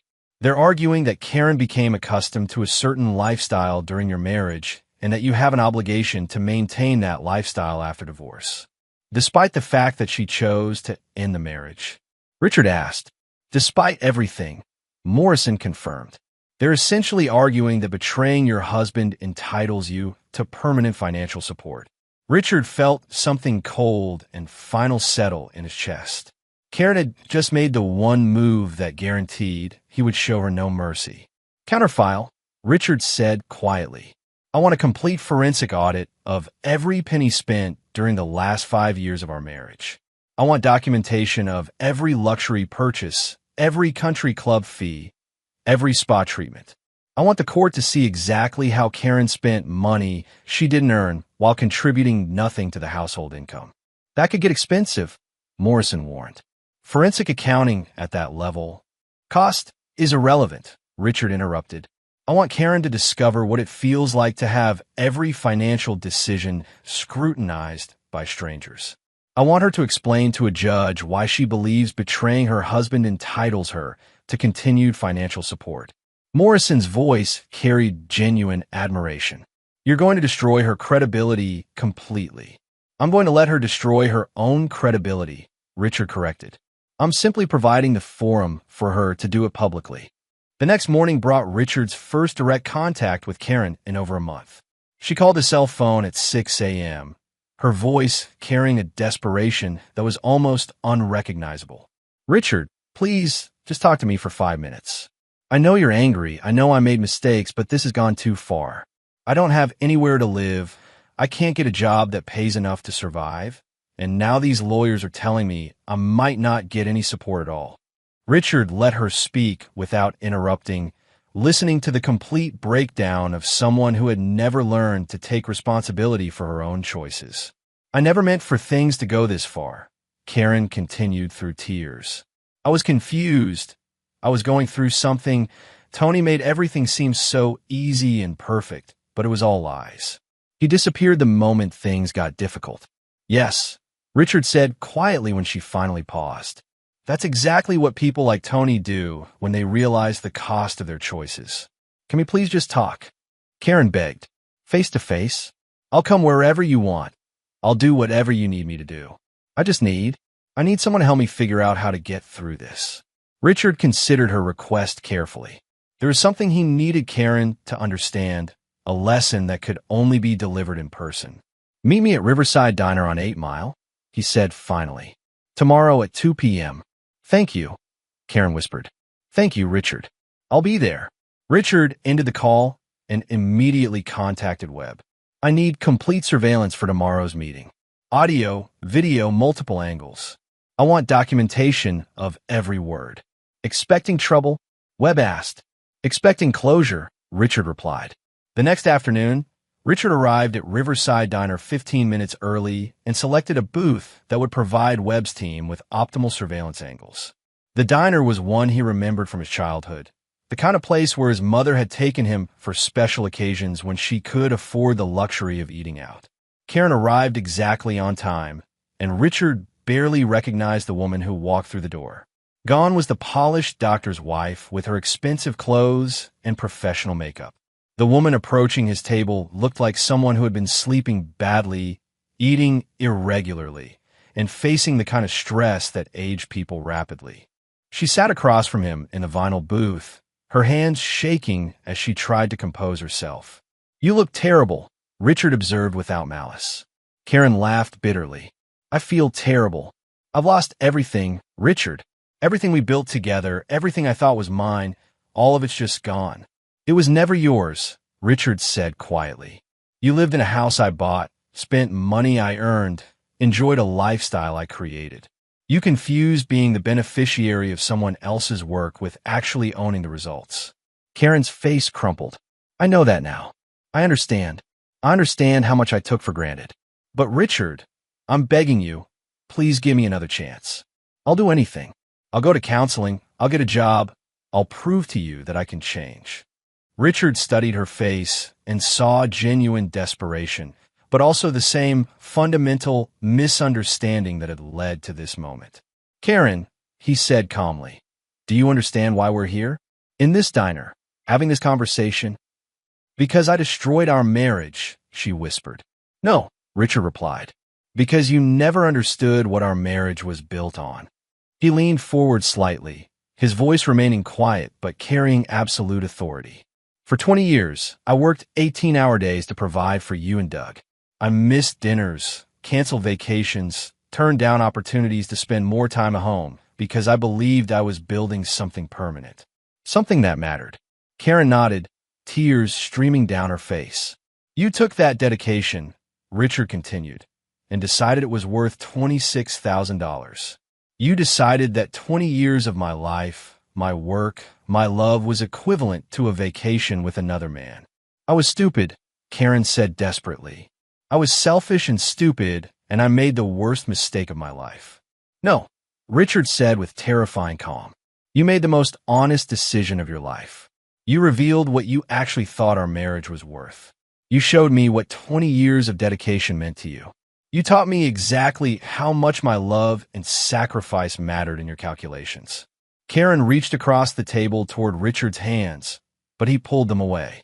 "Richard, please. I want you to understand something very clearly," Richard interrupted. "This isn't about forgiveness or second chances. This isn't about anger or revenge. This is about mathematics." Karen stared at him in confusion. "You calculated that our marriage was worth $26,000, Richard explained. "You calculated that my presence in your life was a net negative. You calculated that Tony Bartlett offered you a better deal. You made those calculations deliberately, with full knowledge of what you were choosing." Richard's voice remained perfectly calm, but his eyes carried the cold precision of a man delivering a terminal diagnosis. "Now you're discovering that your calculations were wrong. Tony disappeared. The comfortable lifestyle wasn't yours to keep. The financial security was dependent on the relationship you chose to destroy. You're experiencing the difference between what you thought you were worth and what you're actually worth in the marketplace." "I know I was wrong," Karen sobbed. "I know I made terrible mistakes. But please, Richard, I'm drowning here. I don't know how to survive this." Richard was quiet for a long moment, watching this woman who had shared his bed for 20 years, who had borne his child, who had taken everything he offered and decided it wasn't enough. "Karen," he said finally, "do you remember what you said to me that night? When you demanded $26,000. Karen shook her head, tears making it impossible for her to speak. "You said that Tony needed a vacation. You said I should pay for it. You said this was better for everyone." Richard's voice carried no emotion at all. "Do you remember what you said when I agreed to your terms?" Karen nodded miserably. "You said I was being very reasonable about the divorce. You were pleased that I was accepting your decision so calmly. You thought you had managed the situation perfectly." Richard leaned back in the booth, his expression unchanged. "You were right, Karen. I am being perfectly reasonable. I'm accepting your decision completely. You chose to end our marriage for $26,000. I respected that choice. You chose to remove me from your life. I honor that choice. You chose to discover what your life was worth without my support. You're getting exactly what you asked for. But I was wrong, Karen cried, her voice carrying the desperation of someone who is finally understanding the permanence of certain decisions. I was wrong about everything. I was wrong about Tony, wrong about what I wanted, wrong about what mattered. Can't you forgive me for being wrong? Richard studied her face and felt nothing at all. Not anger, not satisfaction, not even pity. Just the clinical detachment he used when observing the natural progression of a terminal condition. I could forgive you for being wrong, he said quietly. But I can't forgive you for being calculating. You didn't make a mistake, Karen. You made a choice. You weighed your options and decided that 20 years of marriage was worth exactly $26,000. That wasn't an error in judgment. That was a revelation of character. Richard stood up from the booth, placing a $20 bill on the table to cover his coffee. The forensic accounting will be completed next week, he said. The court will see exactly how much money you spent during our marriage versus how much you contributed. The judge will decide whether someone who never worked, never earned, never built anything deserves permanent financial support from the man she betrayed. Richard, please don't leave me like this, Karen begged, grabbing his arm. I have nowhere to go, no way to support myself. You're the only person who can help me. Richard looked down at her hand on his arm, then back at her face. For just a moment, he saw the young nursing student he had married 25 years ago, full of dreams and ambition and plans to make a difference in the world. Then he saw the woman who had stood in his doorway 3 months ago, demanding payment for her vacation with another man, and any trace of sympathy disappeared. Karen, he said with absolute finality, you told me to get out of your life. You told me my presence was toxic. You told me that you and Tony didn't need my energy around anymore. You were very clear about what you wanted.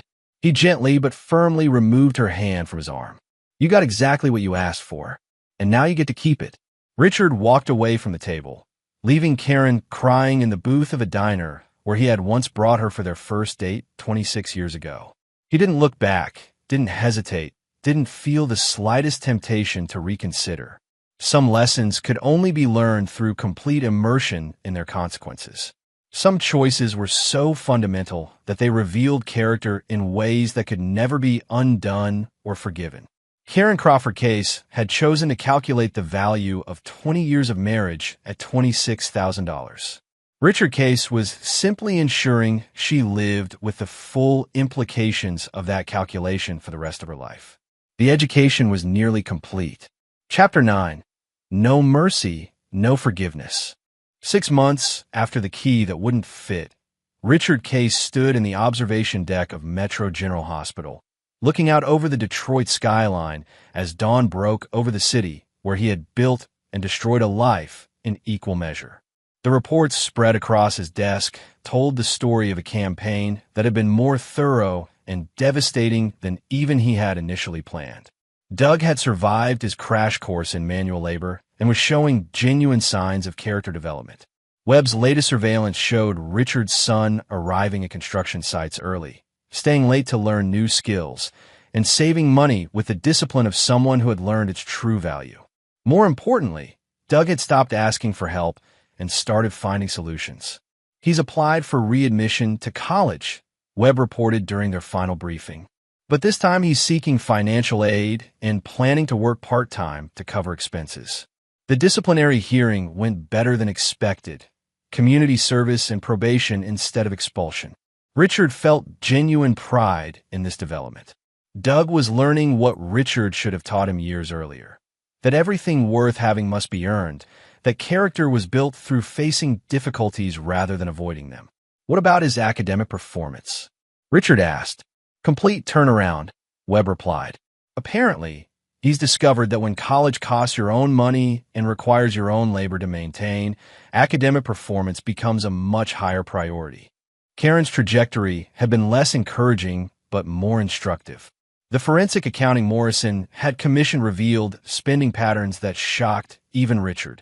Over 5 years, Karen had spent over $200,000 on personal luxuries, spa treatments, shopping trips, country club expenses, and social activities that contributed nothing to the household while providing her with entertainment and status. The judge was not impressed. Morrison reported with evident satisfaction. When Karen's attorney argued that she deserved spousal support to maintain her accustomed lifestyle, His Honor asked exactly what skills or contributions had entitled her to that lifestyle in the first place. The court proceedings had been brutal in their revelation of Karen's character. Under oath, she had been forced to admit that she had contributed no income to the household for 15 years, had no marketable job skills, and had spent money at a rate that would have bankrupted most families. When asked to justify her claim for $8,000 monthly in support payments, she had been unable to provide any rational basis beyond her desire to maintain comfort. The final judgment was zero spousal support. Morrison continued.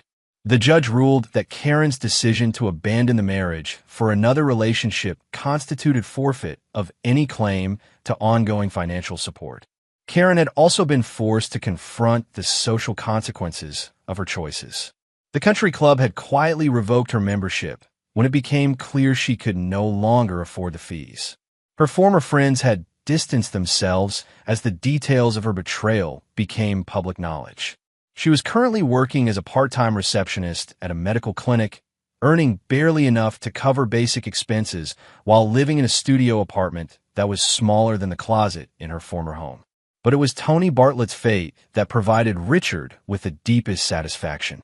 The pharmaceutical rep, who had seemed so confident and successful, had been revealed as a man living entirely on credit and false appearances.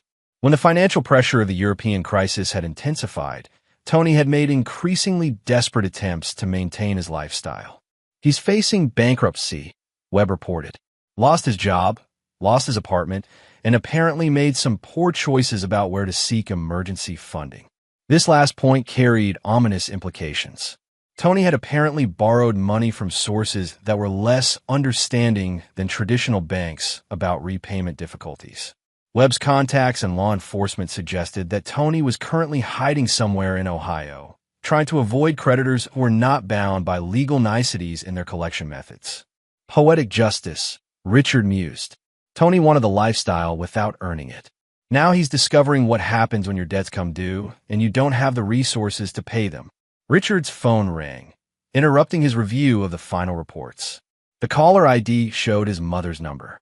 "Ricky," the elderly woman said, her voice carrying the mixture of affection and concern that had characterized their relationship for 45 years. "I need to ask you something, and I want a straight answer."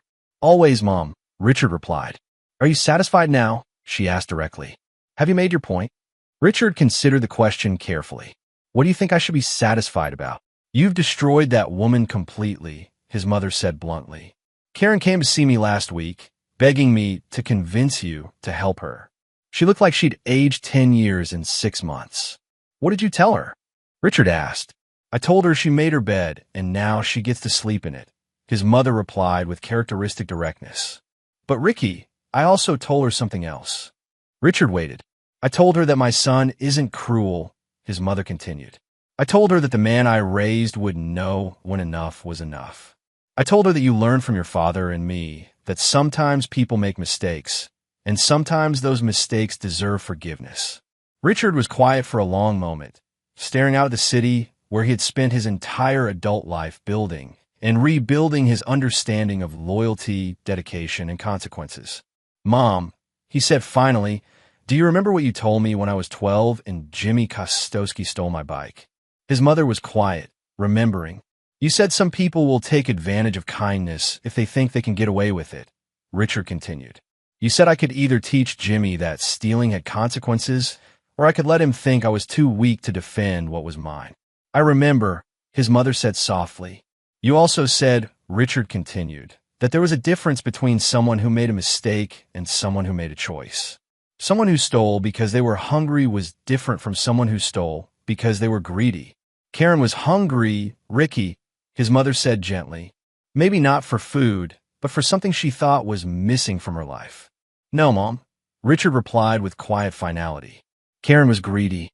She had everything anyone could reasonably want. A comfortable home, financial security, a family that loved her. She decided it wasn't enough. She decided she wanted something else, and she was willing to destroy what we had built to get it." Richard paused, watching the sun rise over the city where he had learned that some lessons could only be taught through complete, uncompromising consequences. If Karen had come to me and said she was unhappy, we could have talked, Richard continued. If she had said she wanted something different from our marriage, we could have worked together to find solutions. If she had said she needed space or time or counseling, I would have supported her completely.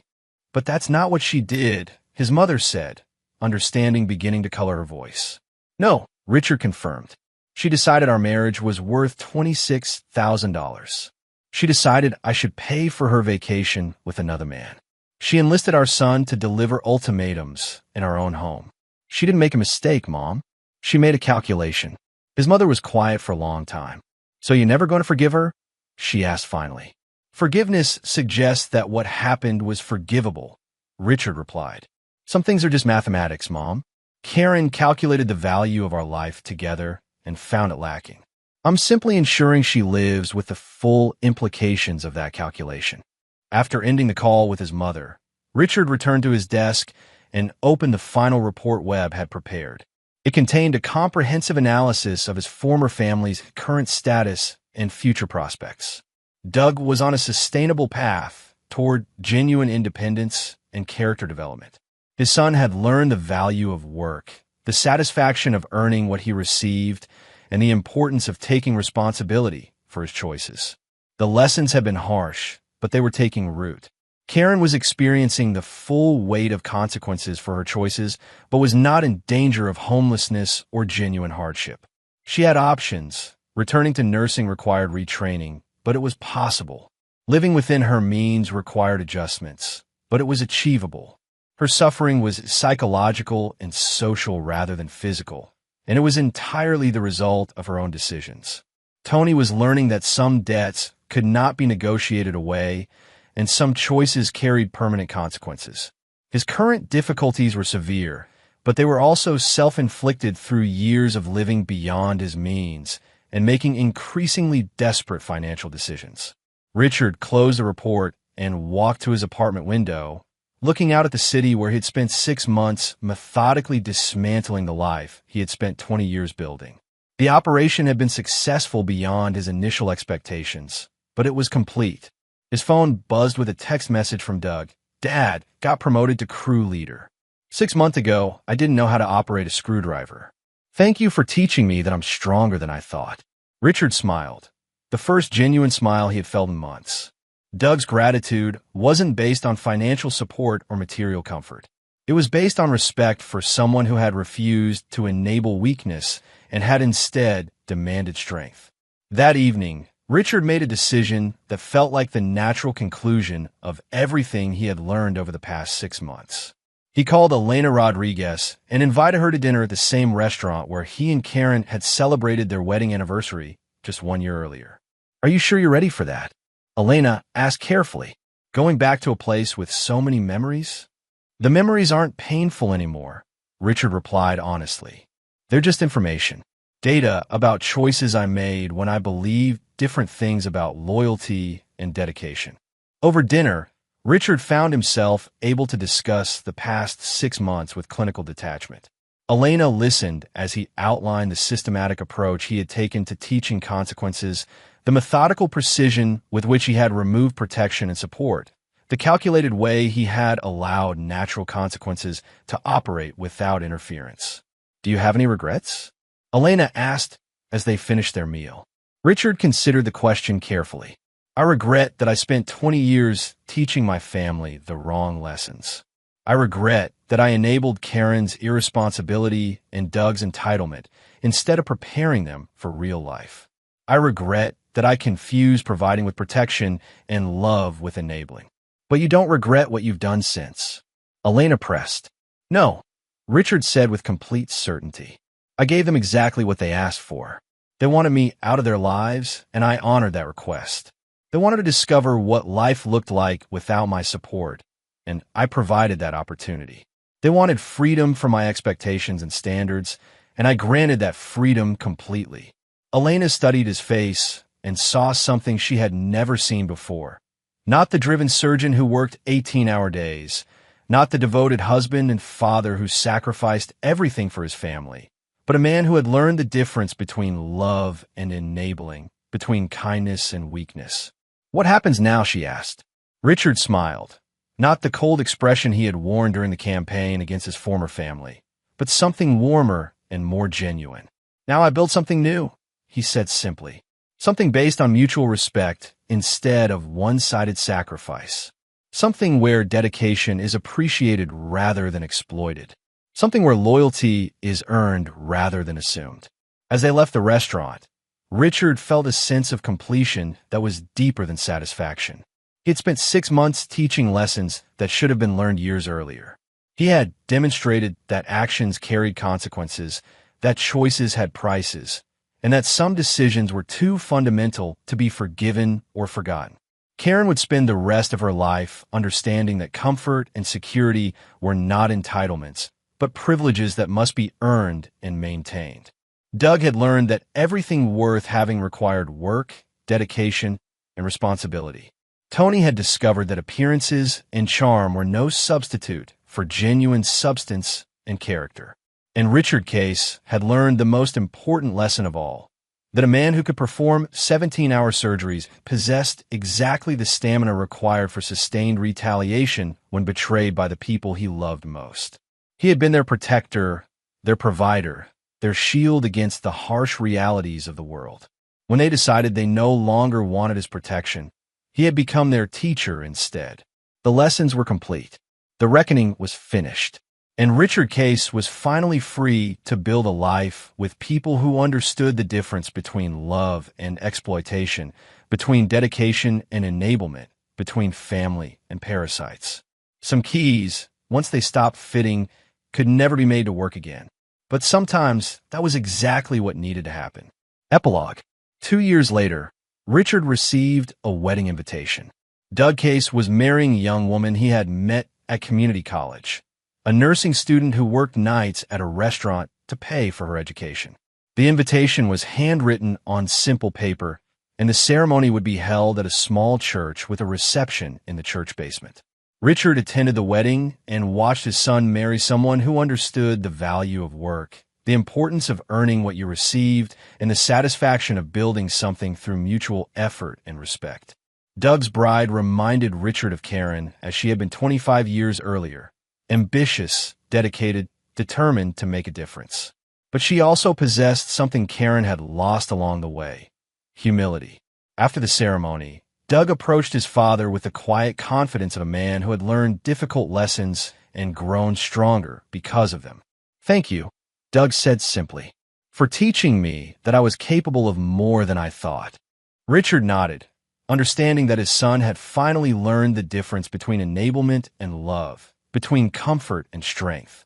"Your mother wanted to come," Doug said carefully, "but she understood that some bridges can't be rebuilt." "How is she?" Richard asked, more from clinical curiosity than emotional investment. "Learning," Doug replied. "Slowly. She's working full-time now, sharing an apartment with another nurse. She's back in school, updating her certifications. It's hard for her, but she's finally understanding what you try to teach us about earning what you have." Richard nodded. "And Tony?" Doug's expression darkened slightly. "Last I heard, he was working a used car lot in Toledo. Apparently, his debt situation caught up with him in ways that required him to relocate permanently." Richard felt no satisfaction in this news, only the clinical observation that consequences had run their natural course. "Dad," Doug said, his voice carrying a weight that suggested this was something he'd been planning to say for a long time. "I understand now why you did what you did. At the time, I thought you were being cruel. But you weren't punishing us. You were educating us. You were teaching us lessons we should have learned years earlier." Richard looked at his son, this young man who had grown from an entitled, soft boy into someone capable of building a life through his own effort and determination. "The cruelty would have been continuing to enable your weaknesses while pretending it was kindness," Richard replied. "Sometimes the most loving thing you can do is refuse to protect people from the consequences of their choices." Doug smiled, an expression of genuine understanding rather than the entitled smirk Richard remembered from their last conversation in the old house. "Sarah understands that," Doug said, nodding toward his new wife, who was accepting congratulations from wedding guests with the same quiet dignity she brought to her work. She knows that anything worth having requires effort to build and constant work to maintain. Richard watched his daughter-in-law interact with a modest gathering of friends and family. She treated everyone with equal respect. The wealthy doctors who were Richard's colleagues and the construction workers Doug had befriended during his education in manual labor. "She's good for you," Richard observed. "She makes me better," Doug corrected. "Every day, I have to earn being worthy of someone who works as hard as she does." As the reception continued, Richard found himself in conversation with Sarah's father, a man who had worked his entire life as an electrician, put 3 daughters through college, and understood the value of everything he had because he had earned it all himself. "Your boy's got good character," the man said, watching Doug help clear tables without being asked. "Wasn't always the case, I hear." "No," Richard agreed. "Character is built through facing difficulties, not avoiding them." Doug learned that the hard way. "Sometimes the hard way is the only way," the electrician replied with the wisdom of someone who had spent his life solving real problems with practical solutions. Driving home that evening, Richard reflected on how completely his life had changed in 2 years. The man who had once worked 18-hour days to provide for people who viewed his sacrifice as entitlement had been replaced by someone who understood the difference between love and enabling. He had sold his practice to a younger surgeon and now worked as a consultant, teaching trauma procedures to residents while maintaining a schedule that allowed for genuine relationships with people who appreciated rather than exploited his dedication. Elena had become his partner in both professional and personal contexts, a woman who understood the value of mutual respect because she had built her own successful career through the same combination of skill and determination that had driven Richard's achievements. Most importantly, Richard had learned to distinguish between people who deserved his protection and people who would exploit his willingness to provide it. Doug had earned his way back into his father's life by demonstrating genuine change and accepting responsibility for his previous choices. Karen remained excluded not out of cruelty, but because she had never acknowledged that her betrayal was anything more than a mistake that should be forgiven and forgotten. 6 months after Doug's wedding, Richard received a letter forwarded through Morrison's office. Karen had apparently tracked down his new address and was making one final attempt at reconciliation. "Richard, I know you probably won't read this, but I have to try one more time. I've spent 2 years learning what it means to support myself, to work for what I need, to live within my means. I understand now what I took for granted during our marriage. I'm not asking you to take me back. I know that's impossible. But I'm asking you to consider that people can change, that they can learn from their mistakes and become better. I'm asking you to believe that the woman who demanded $26,000 for a vacation with another man is not the same person writing this letter. I know I have no right to ask for anything from you, but I'm asking anyway, not for money or support or anything material. I'm asking for the possibility of forgiveness, not reconciliation, just acknowledgement that I've learned the lessons you try to teach me. I hope you're happy. I hope you found someone who appreciates what I was too foolish to value. I hope Doug continues to grow into the man you helped him become. With genuine regret and respect, Karen." Richard read the letter twice, then placed it in his desk drawer without responding. Karen's words suggested genuine understanding, but they also revealed the same fundamental misunderstanding that had led to their divorce. She was still thinking in terms of forgiveness and reconciliation, as if the betrayal had been a simple mistake that could be corrected through sufficient remorse and behavioral change. She still didn't understand that some choices were so revealing of character that they couldn't be undone by subsequent growth or insight. Richard had forgiven Karen in the sense that he no longer felt anger or desire for revenge. But forgiveness didn't require forgetting, and understanding didn't mandate reconciliation. Karen had shown him who she really was when she demanded payment for her vacation with another man. That revelation of character was permanent, regardless of whatever lessons she might have learned since. 2 years later, Richard married Elena in a simple ceremony attended by people who understood that love was built through mutual respect rather than one-sided sacrifice. Doug served as best man, and Sarah was Elena's maid of honor. Richard's elderly mother, now approaching 90 but still sharp in her judgment of character, gave the blessing. Ricky found someone who knows the difference between taking and sharing, she told the small gathering of friends and family. That's the secret to a marriage that lasts. Both people have to know the difference between love and exploitation. As Richard and Elena exchanged vows they had written themselves, Richard reflected on how completely his understanding of relationships had evolved. The man who had once believed that unlimited giving was the highest expression of love had learned that sustainable relationships required balance, boundaries, and mutual investment. Elena's vows captured this understanding perfectly. I promise to build something with you, not take something from you. I promise to share the work, not just the benefits. I promise to earn your dedication every day, not assume it as my right. Richard's response was equally grounded in the lessons he had learned through the destruction and rebuilding of his life. I promise to protect what we build together, not enable what threatens to destroy it. I promise to love you enough to tell you difficult truths, not comfortable lies. I promise to ensure our relationship serves both of us, not just one. 10 years after the key that wouldn't fit, Richard Case looked back on the complete transformation of his life with satisfaction that was deeper than vindication. He had learned the difference between love and enabling, between kindness and weakness, between family and parasites. Doug had built a successful career as a construction supervisor, earned a degree in engineering through night school, and was raising children who understood that everything worthwhile required effort. His marriage was strong because both partners contributed equally to building and maintaining their life together. Karen had completed her nursing recertification and was working in pediatric oncology, the field she had originally claimed to care about before comfort and status became her priorities. She lived modestly but independently, having finally learned the lessons about self-sufficiency that Richard had tried to teach her 20 years too late. Tony had disappeared entirely from their circle, having learned that some debts carried consequences that extended far beyond financial obligation.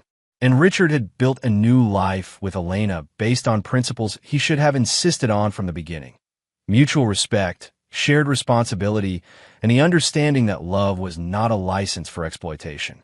The house where he now lived was smaller than the one Karen had lost, but it was filled with people who appreciated rather than assumed his presence. The work he did was less demanding, but more satisfying because it served people who understood the value of expertise earned through decades of dedication.